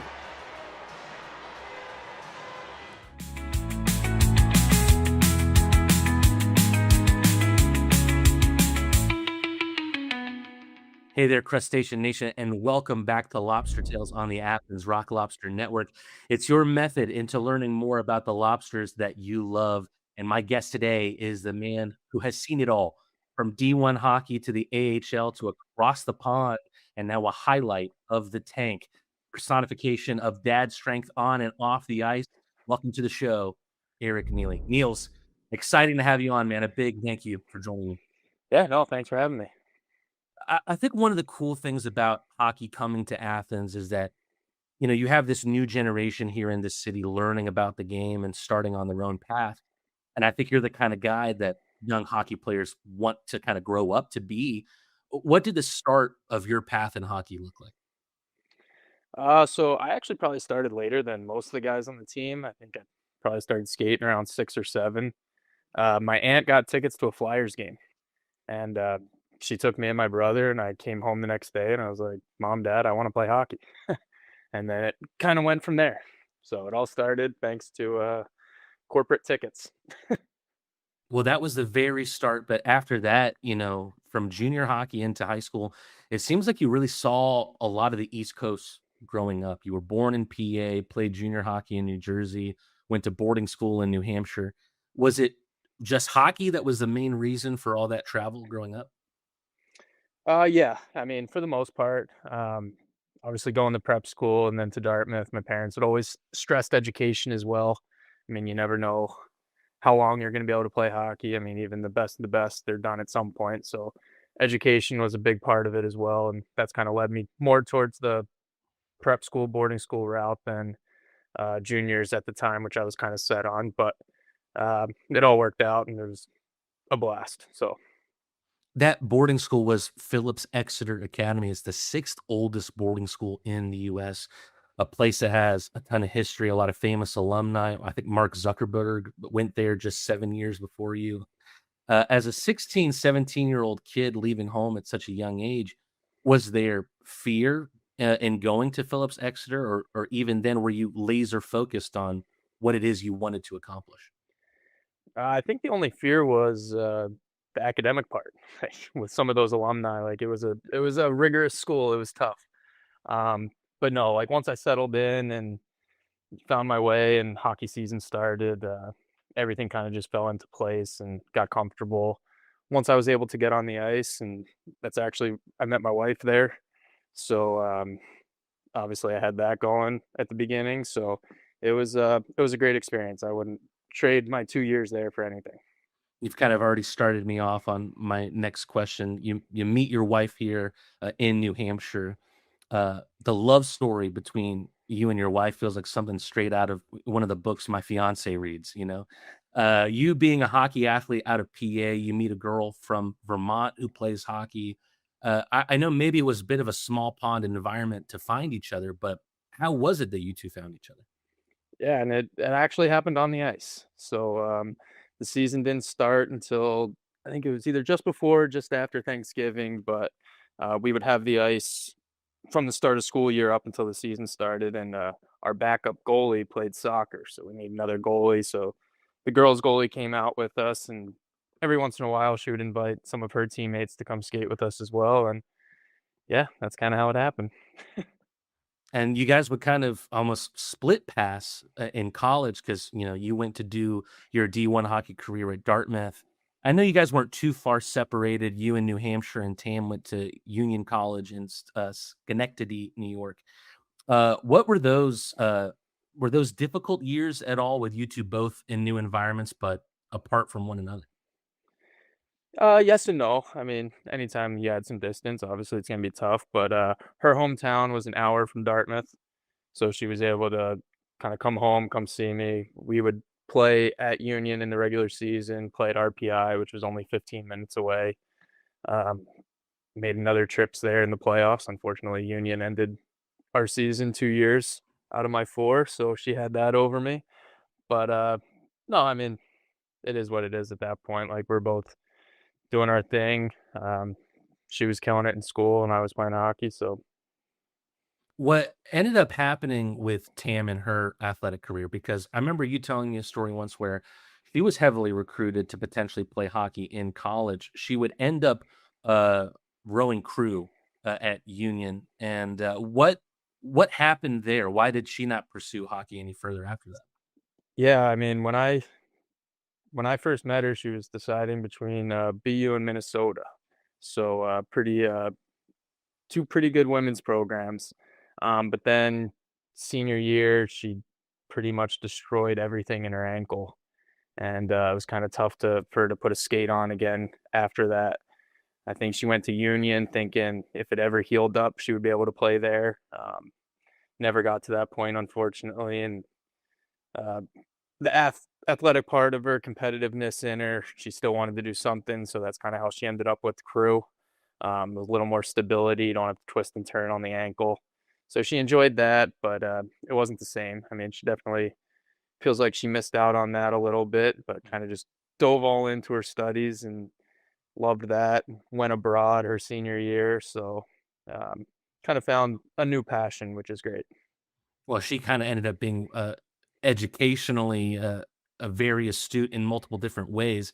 You yourself, you would go on to Ivy League in Dartmouth, a school that is extremely difficult to get into, incredibly rigorous when you're there. What was it like for you to find the balance between student and athlete in your time as a student athlete? I think that was the best thing Exeter did for me was prepare me for what college was going to be like. Honestly, I think Exeter was harder than Dartmouth. I don't know if that was just the shock that I had when I got there, or if it really does that good of a job preparing you for some of those top academic colleges in the country. But yeah, I mean, I wasn't going to try and take any engineering classes or any sort of pre-med track or anything like that. I kind of had to pick and choose so that I could focus on the ice while also still getting the most out of my education. And I was a government major, kind of focused in international relations. So classes were interesting. I enjoyed it and got to play hockey. It might be kind of a nebulous kind of question, but playing D1 hockey, going to the kind of academic institution that Dartmouth presents, when you look back, do you think your development in the sport of hockey was more profound, or was your development as a person and as a man more profound? I don't know. It's hard to say. I mean, you look at Dartmouth's past. Like I think it was maybe the '06 or '08 team there or something had 12 guys that played in the NHL. I mean, now the last couple of years, you got guys coming into the NHL out of Dartmouth. I think Drew O'Connor is probably the biggest one recently. But yeah, just the way it prepares you, the discipline you have to manage the school and the athletic side of it. No, I mean it was great. I don't think I'd be the person I am if I didn't go there, and I wouldn't change anything. Was there kind of any, rubbing elbows kind of moments that stuck out from you from that time at Dartmouth when you look back? You kind of already mentioned it, the kind of level of players that Dartmouth produces, but also Ivy League hockey as a whole. It's kind of crazy that I played with that guy or against that guy. Like around that time, you must have played with or against Jimmy Vesey, right? Yeah, yeah, he was there. He was at Harvard. I think he was maybe a year behind me.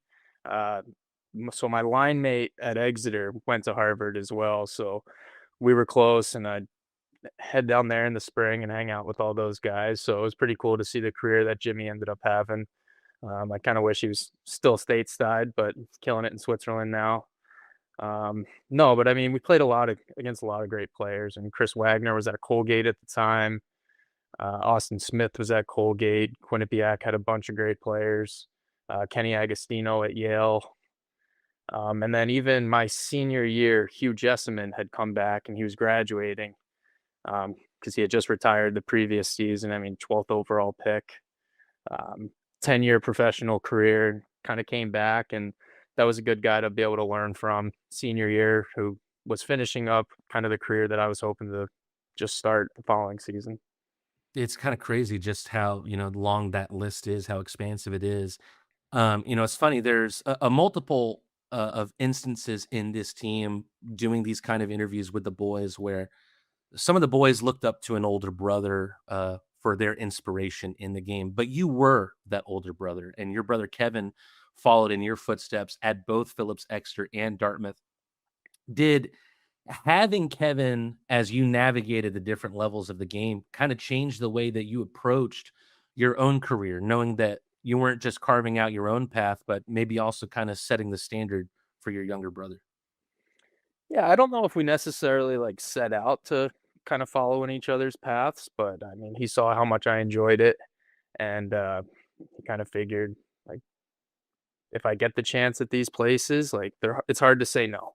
Like both Exeter and Dartmouth for what it can set you up for afterwards, and especially for him, I don't think he quite had the. I mean, he was definitely the player. If he wanted to, he could have gone, but I don't think he had any interest in continuing to play after college. So he was able to take full advantage of like the alumni network that a place like Dartmouth provides. Well, while your brother Kevin chose to end his hockey career there, you would then sign a PTO with the Providence Bruins in the AHL toward the end of your collegiate career. Such a huge accomplishment. I couldn't imagine what the feeling at that time was like. With everything that you've done in your career, where does that still rank among the accolades?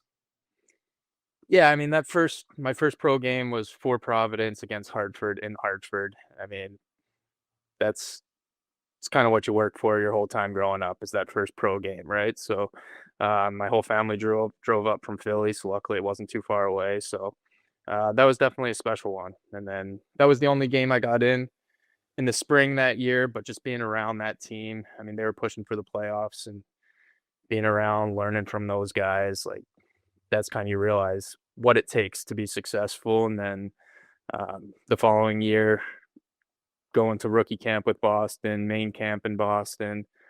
Those are things at the time you're like, wow, this is pretty cool.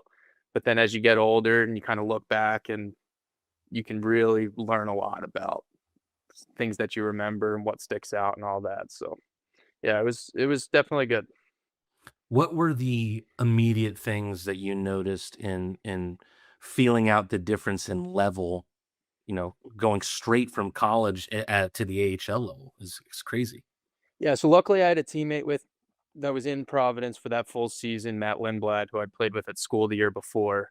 And having that comfort with somebody that's just like, hey, you're here for a reason. Like, you can play here. Like, I mean, it's fast. Like, guys are flying.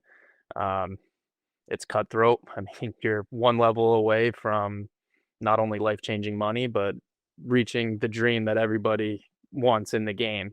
So practices are intense, games are intense. But it's a fun atmosphere to be around once you start soaking it in and learning from all the different guys. But that was the best advice. Like, you're here for a reason.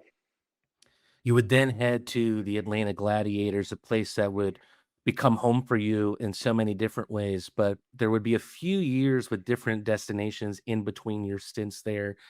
During that first spell with the Glads in 2015, when you started out, did you have that thought, oh, I can see myself back here later on? Honestly, no, not that first year. I mean, the first year was probably my rookie season was the toughest of my career. I was kind of bouncing back and forth between Atlanta and Providence, not playing a whole lot in Providence, coming down, not really having a role in Atlanta. So it was kind of tough going back and forth and not really being able to settle in to either spot. So then I kind of just made the decision the following year, like, I'm just going to re-sign with Atlanta, go back to what I know, and just focus on winning a job and carving out a role. And then once I did that, my career kind of took off from there in that league, which was good.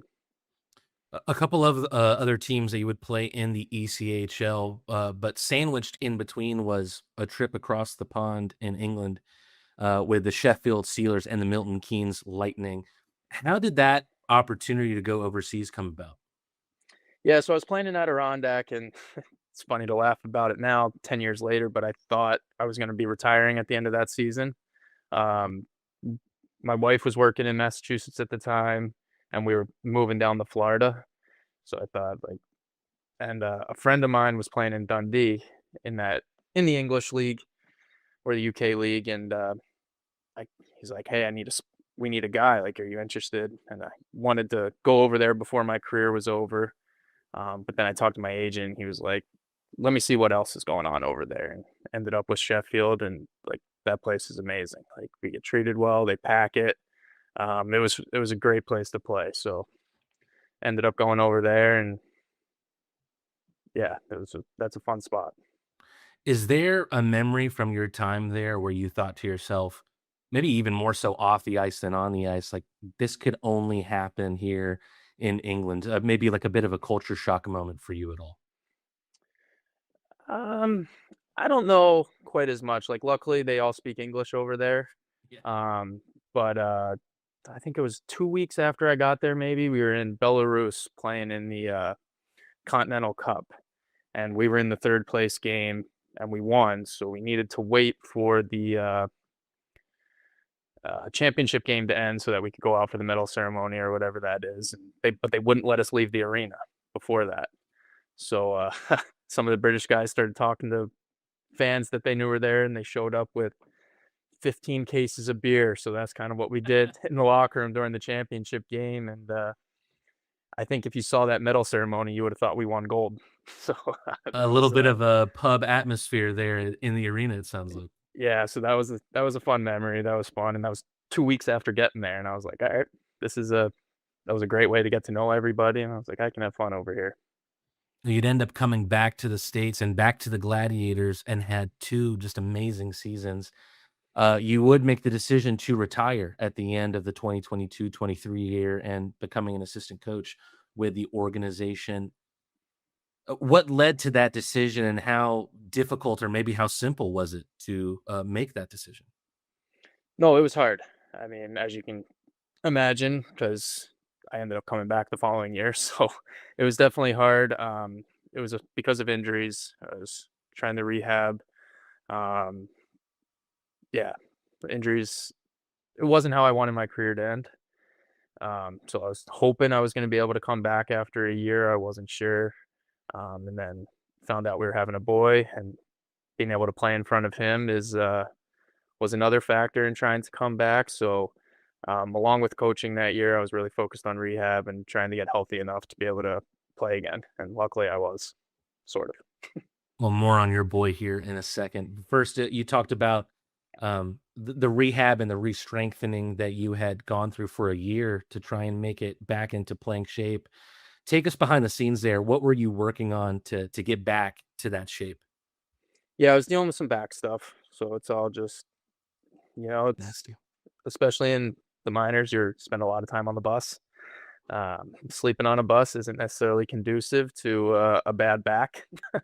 But yeah, I was just re-strengthening that, focusing on core work, and really just getting to the point where you can kind of live pain-free.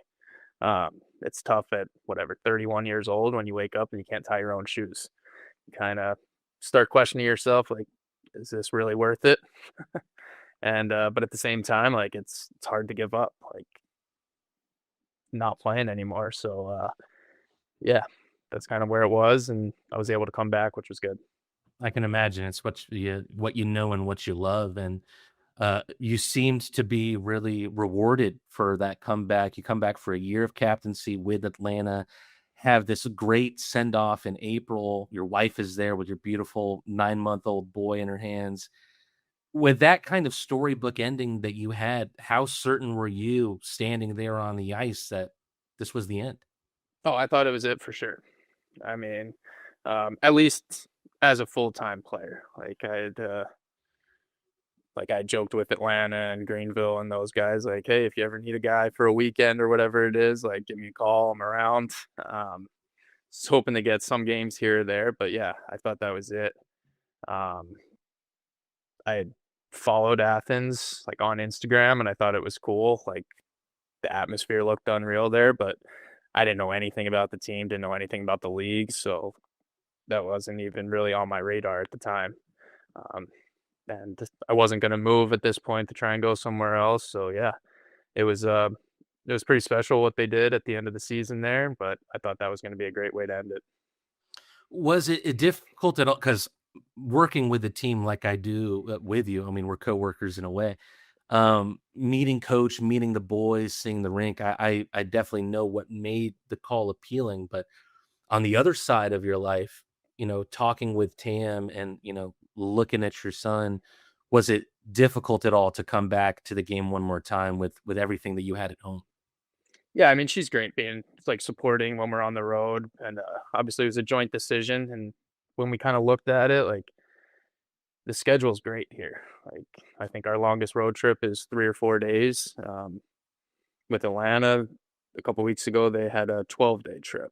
So things like that it was much more palatable to accept here. And but no, it was a great decision. I'm glad it kind of worked out. And like I said, once you see the facility and then really you see a game there with the fan support, like, it's a hard place to say no to.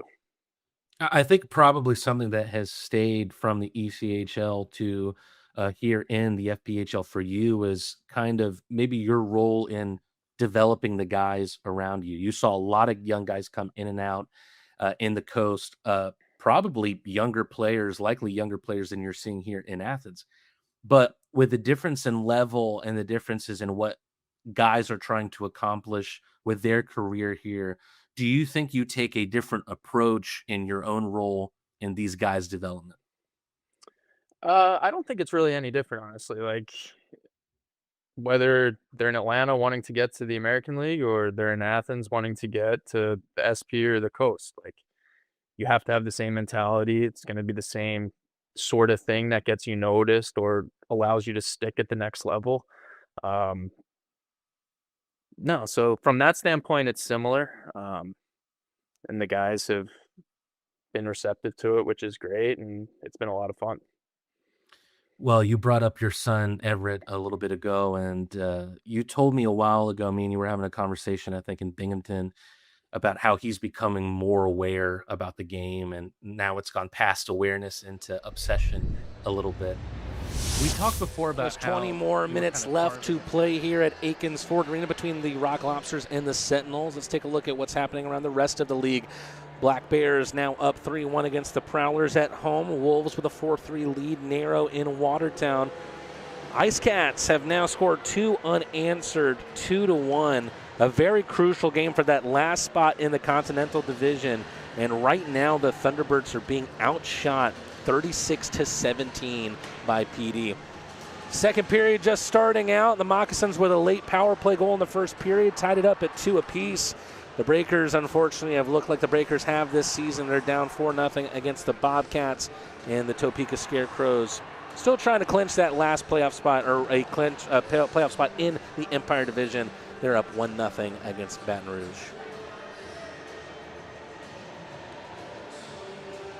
Rock Lobsters just about to make their return to the ice. Was a bit of a topsy-turvy second period.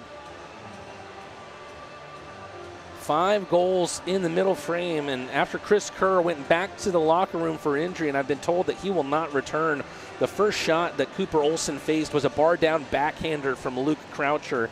And the halfway point of the game just got hectic. A nifty wraparound from Corey Cunningham was answered less than a minute later by a touch in from John Calgin. Cunningham, his second of the night, found the 5-hole on Matt Sales to tally 2 goals in 2 minutes before Carter Shinkarik's power play slapper knuckled off an Indiana stick and in. And because of that, Athens has a 4-2 lead going into the final 20 minutes. Let's see if they can put this game out of sight for the Sentinels. And then all eyes will turn to Monroe.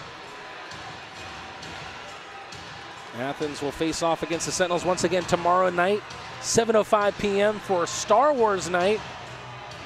Special Stormtrooper jersey is going to be worn by the Lobsters. Make sure you get your tickets now at rocklobstershockey.com.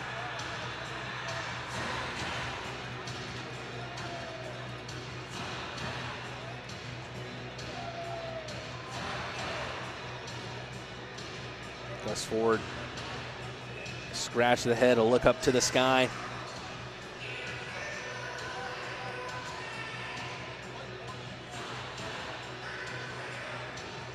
Has 3 games and change to get regular season FPHL goal 200 of his career. If not, he will have to wait till October to get it, as we are just about 2 weeks away from the Commissioner's Cup playoffs starting. As a matter of fact, you can now get your tickets for the Game 1 of the playoffs. They're now live at rocklobstershockey.com as well. It's also season ticket renewal season starting April 1st. Make sure you get in touch with your representative. Neely, loose on the dangle, sends it back to the point, and Shinkarik had stepped up towards the wall. I'm not going to be able to get tape on that one. Mai trying to play it to himself. Tomacek on the one-timer, wide of the mark. Here he is again. Wraparound shot, got to the right circle, and the tilt-a-whirl effort saved by Sales easy enough.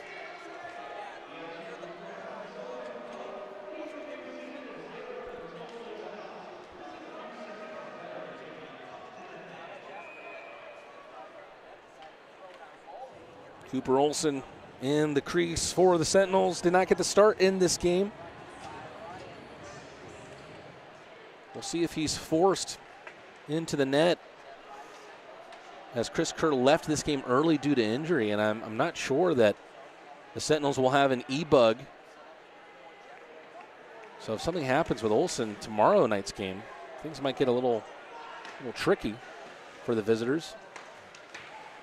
Croucher, evasive. He's just difficult to pin down, but his pass is given to Colarusso. Awkward little tip. Puck there to be won at the net front, and it finds a way in past Sales. Sales asking questions, but right now, scoreline says 4-3.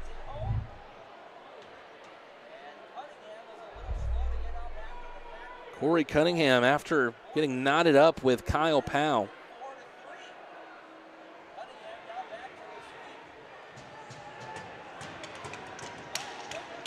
Cunningham back to his skates, and now Athens up by just 1 goal again.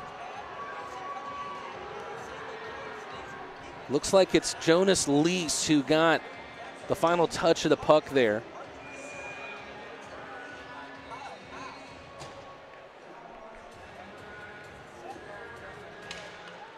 The Sentinels will just not go away in this game. Olsen in the breadbasket and then into the glove.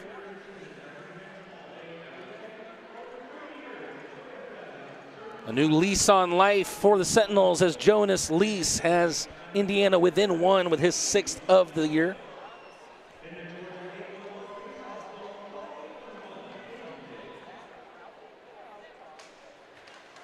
Mack wins it. Bartuccio Pereira. Up the wall, Johnson getting bumped around at the end boards. Here's Johnson again. Trying to kick it toward Calgin.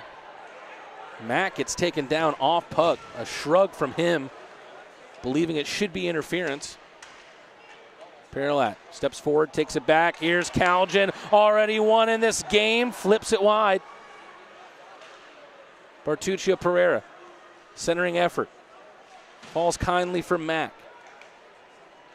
Whisked around, Perlat loves to get in that kind of area of the ice. Already has 2 assists on the evening, does Perlat. Joe Mack, after the pinch at the line by Neely, who takes a spill on the near side post. He's back up to his feet. That should be another interference. No call there. Perlat barred down. What a blast. Perlat having a tremendous game. Joe Mack then one-times it from the wall. Neely working center. Saved by Olsen. Cole Willett able to send it away. Jesse Lowell reaches in on the poke check there against Zinchenko.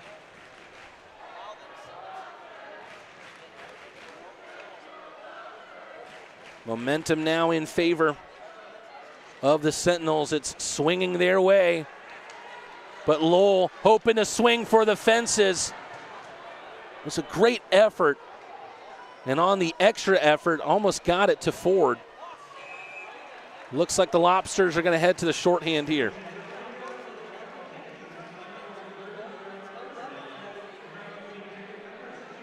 I believe holding is the call against Joe Colatarsi. And right after the Sentinels get themselves within 1, they'll have a chance to tie it up as Athens goes to the Leslie Jones Law penalty kill.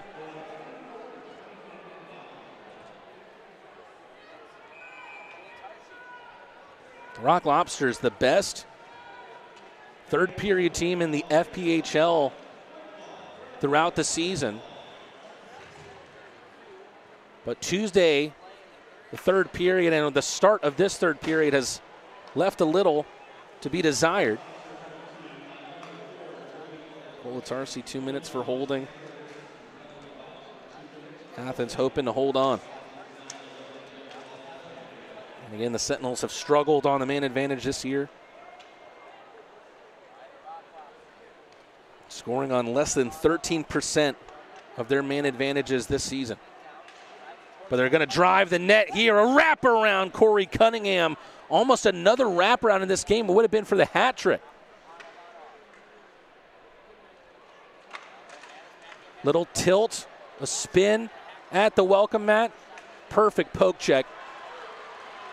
Leifer springs Calgin. Calgin rolling the dice on the PK. Sheds more time. Almost looked like he drew a penalty there. But Athens have not been getting the calls in the offensive ice in this third period. Loose pass from Indiana. Bormanis to the point for Colarusso. Can't complete the play at the left wall. It's kept in, but only momentarily, as Greco sends it to a different zip code.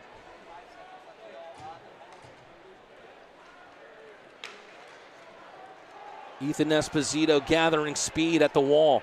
Goes cross ice. Croucher just finds an area of the ice where an Indiana player was not. 15 seconds to go on Colatarsi's holding penalty. Sentinels are back in it, just need a goal to tie it up after Lease was able to crash the net and it paid off. Penalty now ending. Sails on a swivel.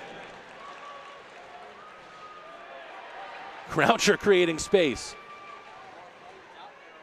Doing so with his physicality. Croucher again there on the back check. Perlat, silky almost into the middle ice. Now it's there. Perlat with 2 assists in the game. He blasted one off the bar earlier in the third. Zinchenko, no looker, comes off at center ice. Ponovinov unable to cast a spell. Here comes Athens moving back down ice. Hacked in by Johnson. A little bit loose there from PV. Malik Johnson on a one-timer. Comes off a body. Shinkarik looking for another. That one was heading towards the face of Malik Johnson, or maybe he was brought down with a high stick. He gave a quick glance to the referee. Not far enough for icing. Neely, that's a perfectly threaded pass to Johnson. Johnson meandering, Bartuccio Pereira, it finds a way home! Is that the first goal as a Lobster for the JBP Express? He gets the train rolling down the track.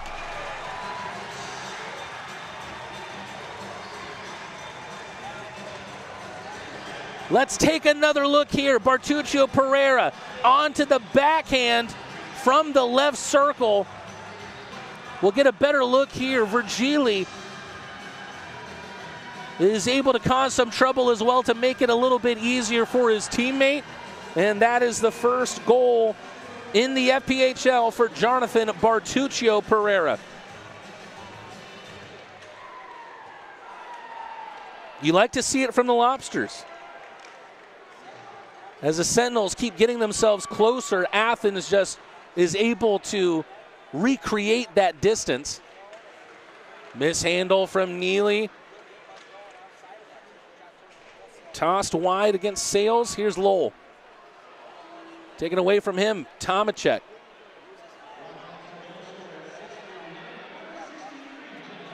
Both teams jousting for possession. One out by Indiana. Johnson and Shinkarik on the helpers for the first goal for the JBP Express. Now they need one for Fordo. Here's Neely, keeps it in, only for a moment as Willette now leads the drive after the interception.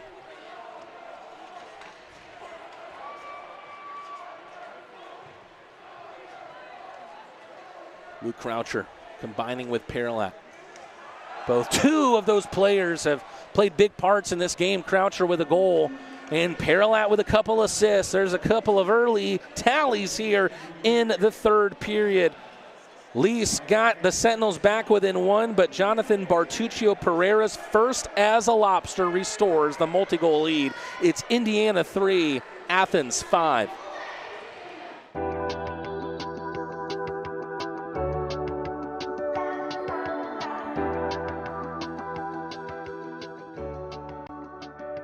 Hi, welcome to Chandler Jewelers. What would you like to learn today?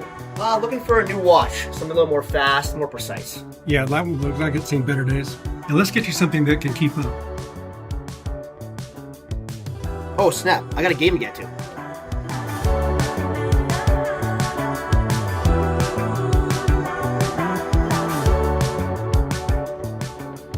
Whew, plenty of time to spare.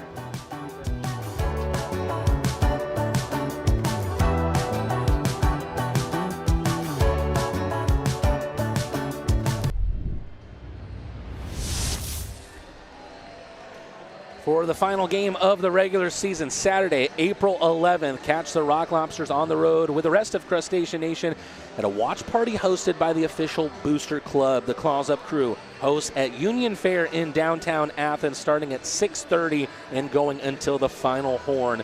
Big screens, great food, and it's completely free. That's the best part. That's Union Fair, 169 West Washington Street. If you can't be in Monroe, be there.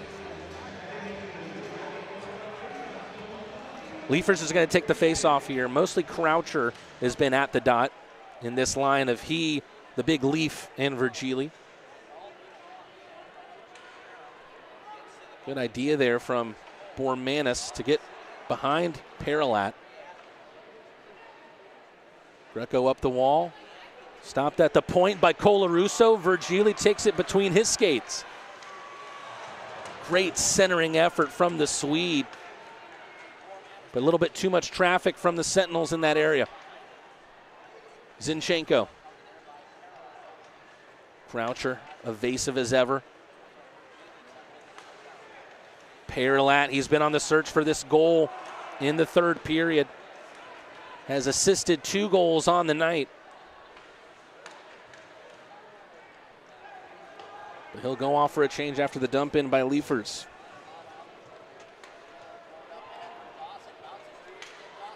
Ooh, a little give and go and a shot there. Donovan Powell hoping to capture the headlines in his pro debut, but the salesman slams the door shut.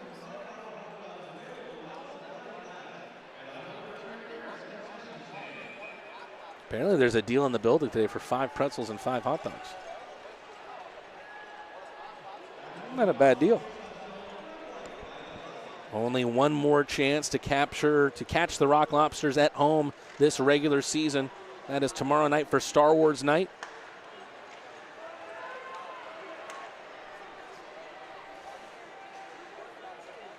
Work still to do here for the Rock Lobsters to snuff out any life for Indiana in the final 10 minutes and 40 seconds.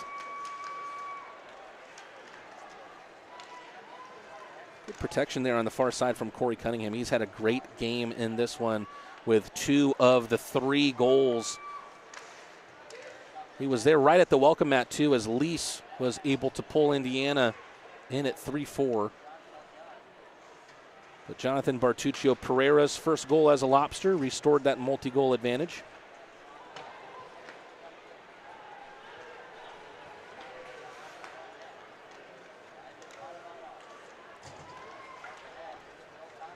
Ford, along with Shinkarik, both trying to reach in there and deprive Tomacek of possession. Shinkarik slithery and slippery in his own ice.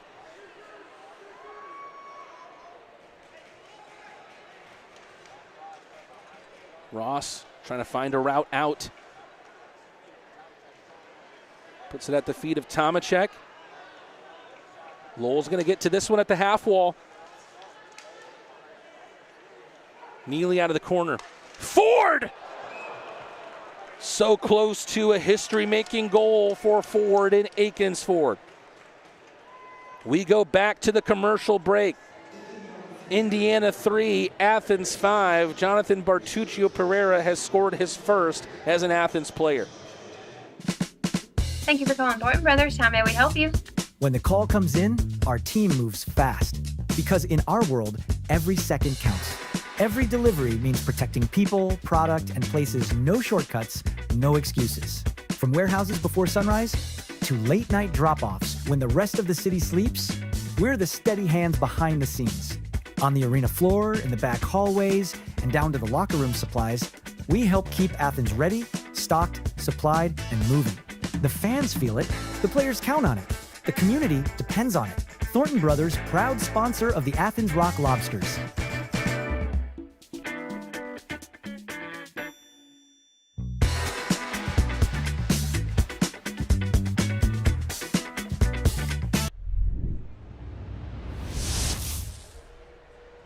That message and this broadcast is both brought to you by Thornton Brothers, your one-stop source for janitorial safety and packaging solutions.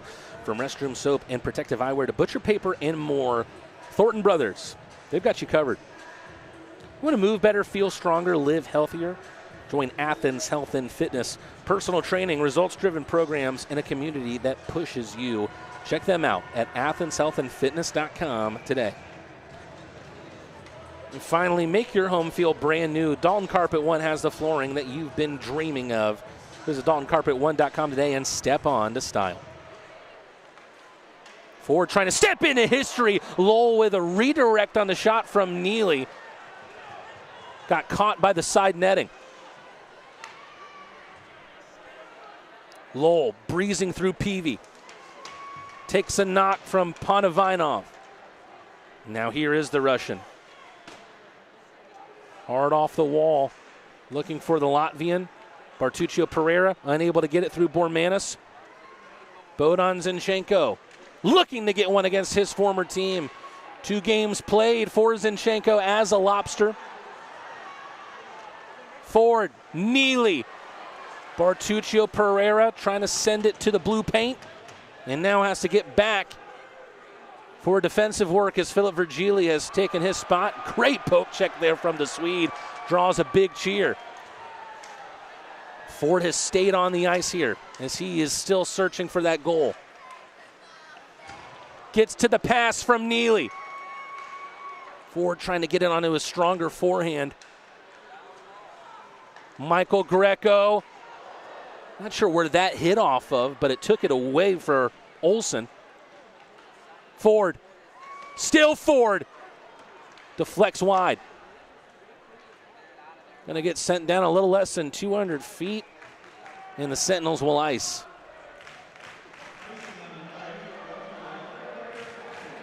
And you can hear Crustacean Nation getting louder in the tank. They know that there is only 68 more minutes on the regular season for they to cheer on to their home team.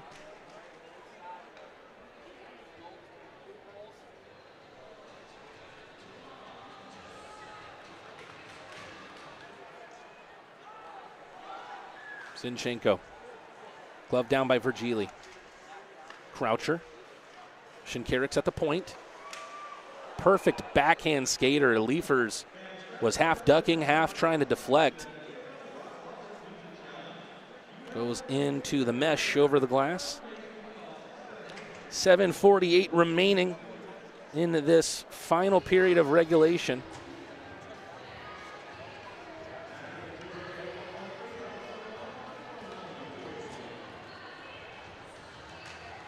Leifers through the skates, but it was a great read by Cunningham, who I really thought was one of the best skaters as a Monroe Moccasin.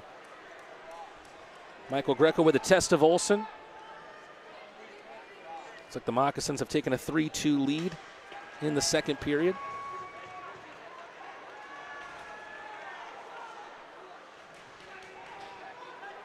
Dawson loses his twig.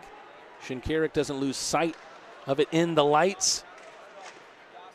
But Dawson creating the turnover, still has the puck, and then a misplaced pass will take it all the way back down.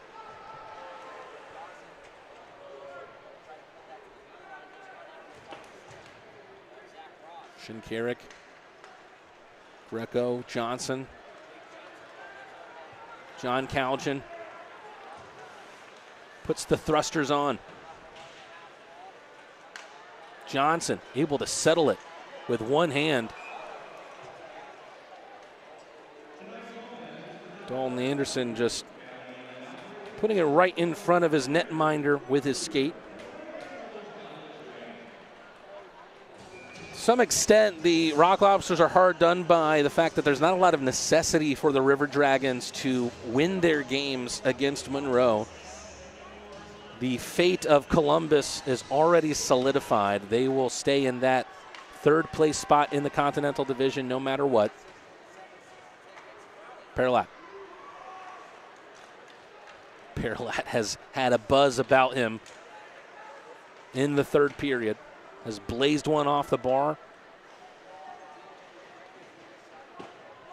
Had a couple of assists before this final frame. Did the man out of Saskatoon.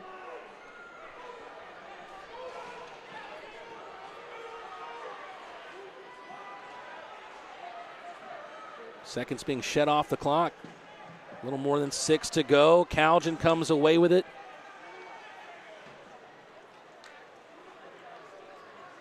Maya was the option that he took. Couldn't get it back to Calgin. Johnson with a hit right in front of the Athens, rather in front of the Indiana bench. Johnson working laterally to Neely. Cut out by Colarusso, and here's the skating ability of the 21-year-old Czech, Filip Tomacek. Eric Neely's trying to show him how it's done now. Rips one at Olsen. The force that Neely was able to generate with mostly one hand there as he used the other to kind of shrug off sticks and hands that were reaching out for him.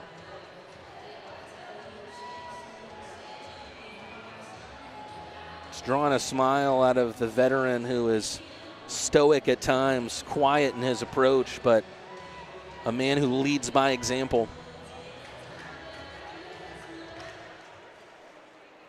Ford and Hippolyte Smith were teammates earlier on in the season in Twin City. Lowell helped to head into the path of Ford. Ford just trying to get something on it. Lowell rides the wall, a little too hot and heavy. Shinkarek has to recycle in his own ice.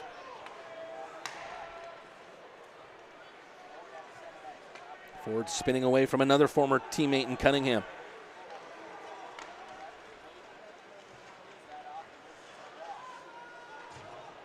Jonas Lease has the last Indiana goal in the game to make it 3-4.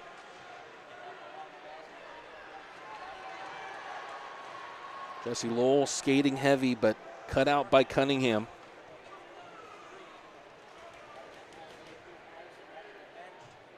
Sentinels having a different head coach from the last time these two teams met. Everett Thompson, a disciple of Garrett Rutledge, as he was a Thunderbird himself.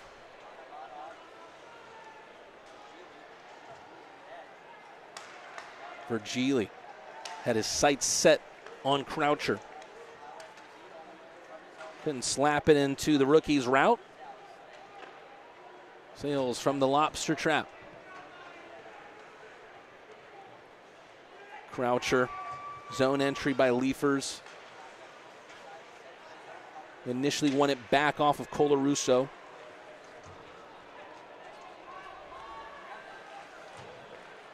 Croucher, still Croucher.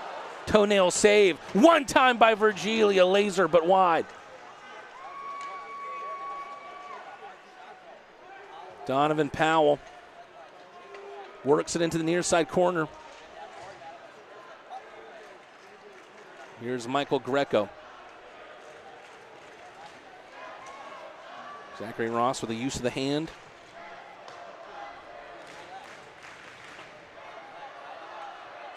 Bartuccio Pereira. No whistle there. It might have been a high stick otherwise.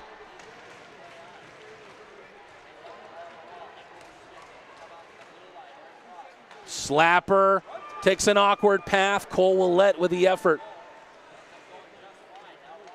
Still zone pressure for the Sentinels. That's popped by Michael Greco, who lifts it in and goes off for the change. Time running out for Indiana. 2:37 to go. Johnson has been laying the hits. Looks no worse for wear after returning from his injury tonight. We go to the final commercial break of regulation, and the Rock Lobsters will hope it's the final commercial break of this game. Is there still life in this one for Indiana? It's Sentinels 3, Lobsters 5.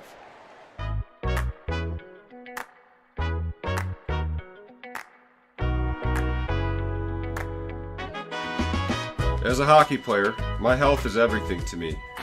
When I got injured, I didn't just worry about missing games. I worried about my future in the sport I love. From the moment I met you and your team at Piedmont Athens Regional, you gave me confidence. Your expertise, your care, your support, it all reassured me from the very start.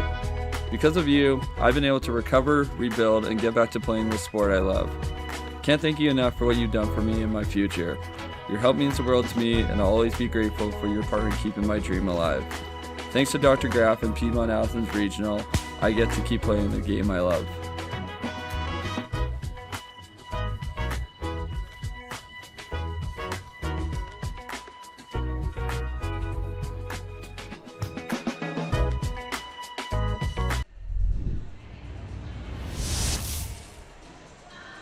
You're catching the tail end of the flex cam here at Akins Ford Arena. Some cowboy hats in the audience tonight for rodeo night. Just 2.5 minutes left of it. Unless the Sentinels can get two here. We'll see if they think about emptying the net at any point. Cooper Olson watches one wide right out of the faceoff as Mack pushed one his direction. Joe Mack unable to dispossess Zachary Ross, who works his way up from the blue line and forces a save from Sales. The Sentinels have forced an offensive zone draw, and now they'll send Cooper Olson to the bench.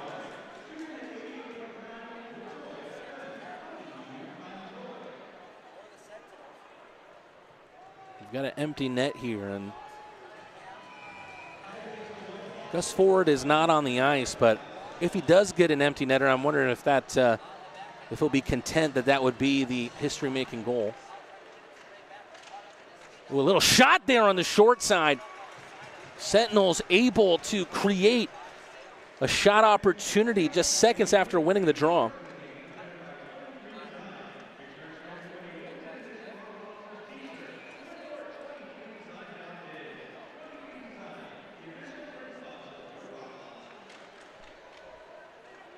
Sentinels win one again. They're driving hard to the corners after the puck is dropped. Shot never reached Sales. Mack trying to spin one down, kept into the zone. Calgin chips it ahead.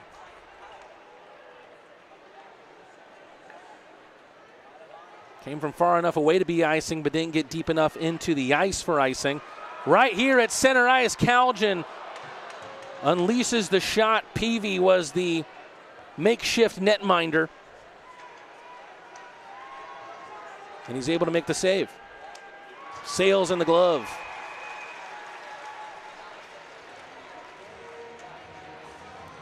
Rowdy Rough Boy asking in the chat, why does 51 for Indiana not have a name on his jersey? Probably has to do with how new he is on this team. His very first game as a Sentinel, his very first game as a pro. Powell coming out of Buffalo State, a rookie collegiate signing. Got a timeout here, and Ford is in front of this Athens bench. Kyle Powell is out there too. Will he potentially look for his first pro goal?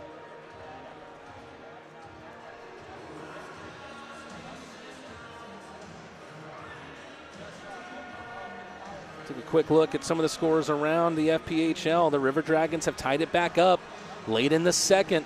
That's a 3-3 game. That one's getting interesting.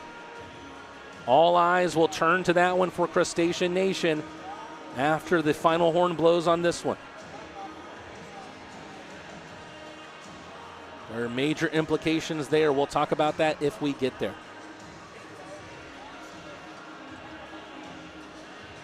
His name is 51. That's funny. Now, Donovan Powell has a name, and I've got to say, for a man who's making his very first pro start in a building of this nature, I've been really impressed with his drive and determination. It hasn't resulted in a goal yet for the young man, but I think he's going to have a bright career.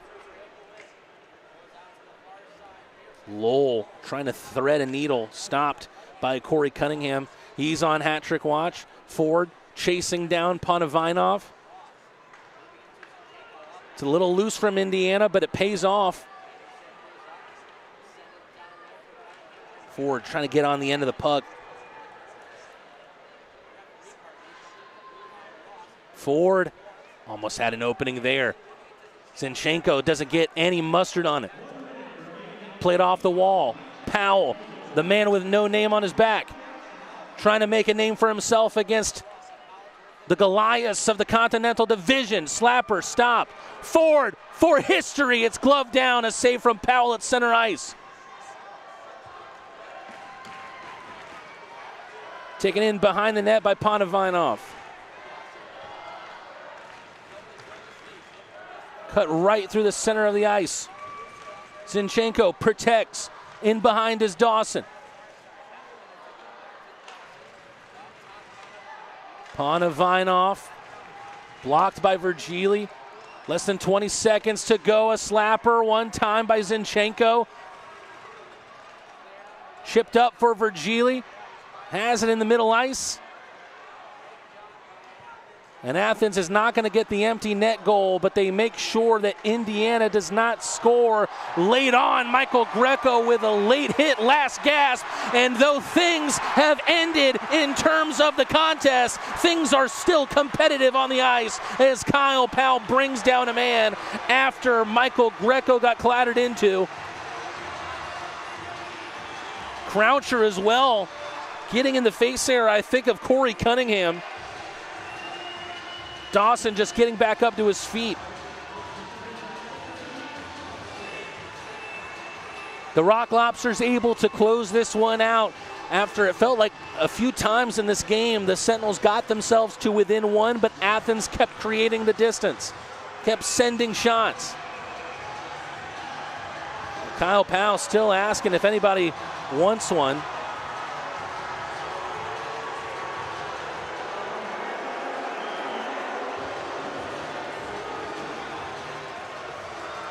Corey Cunningham was slapped his stick on the ice in frustration. You could see there is Greco with a hit on Lease.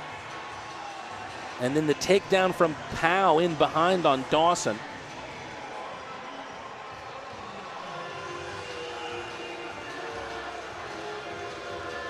A big congratulations to Matt Sales, who earns yet another win for the Rock Lobsters.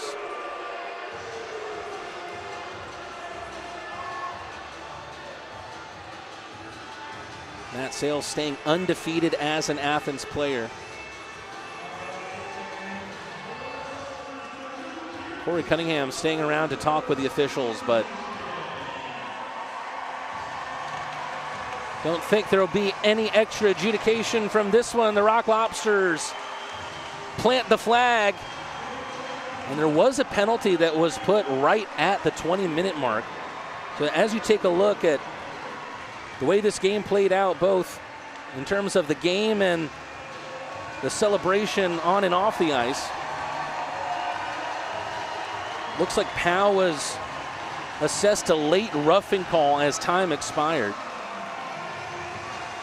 He is right on the century mark for 100 minutes, and there you see Mr. Walshar, winner of the Akins Ford Rock Lobster Bronco.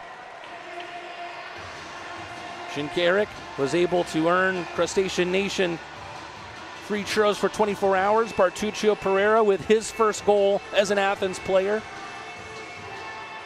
And that put the finishing touches on the contest at 5-3. The Sentinels emptied the net but could not find another one back into the game. And they will try to make sure that they are not winless against Athens this season. In tomorrow night's game, Star Wars night, here in the building. Make sure you get your tickets at rocklobstershockey.com. There are not many left.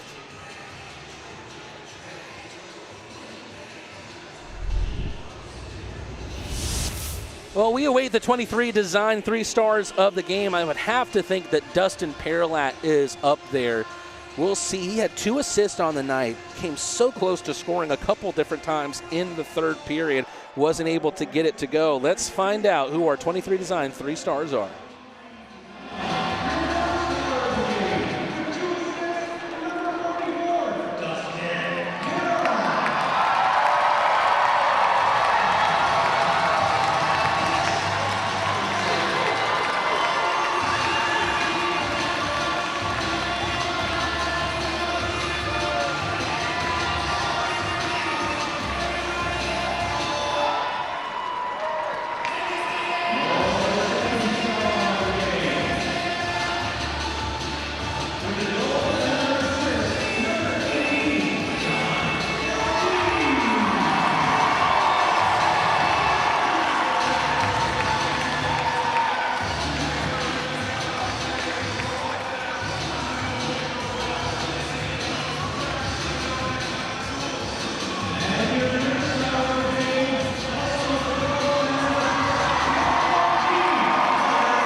Carter Shinkarik, a man who is somewhat on the cusp of history in his own right. He is the first star of the night. Had that goal on the power play. And he extended his point streak to 17 games now. But Shinkarik with yet another goal and an assist. He now sits on 393 points in his career.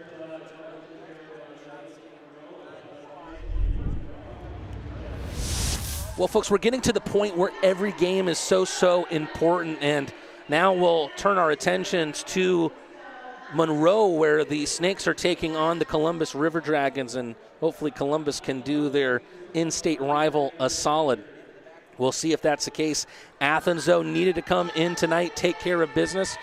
Maybe it was a little closer than you would have hoped for with this team that's struggling, bottom team in the Empire Division, but the Sentinels not having anything to play for, they kind of came in with that not giving an anything, not giving a dang, if you will, type of mentality in the game.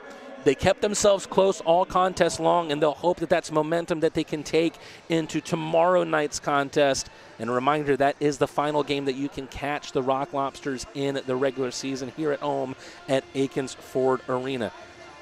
If they are able to do that, and if the Moccasins lose out tonight against the Columbus River Dragons, then we could potentially be playing for the winning of the Continental Division tomorrow night. So stay tuned there. But tonight's contest, Athens is able to come in and keep it at a distant enough space to close out a win at 5-3. This has been Matt Rad here on the ARL Network saying so long from Akins Ford Arena. The Rock Lobsters 5, the Sentinels 3. We'll see you tomorrow for Star Wars night here in the tank.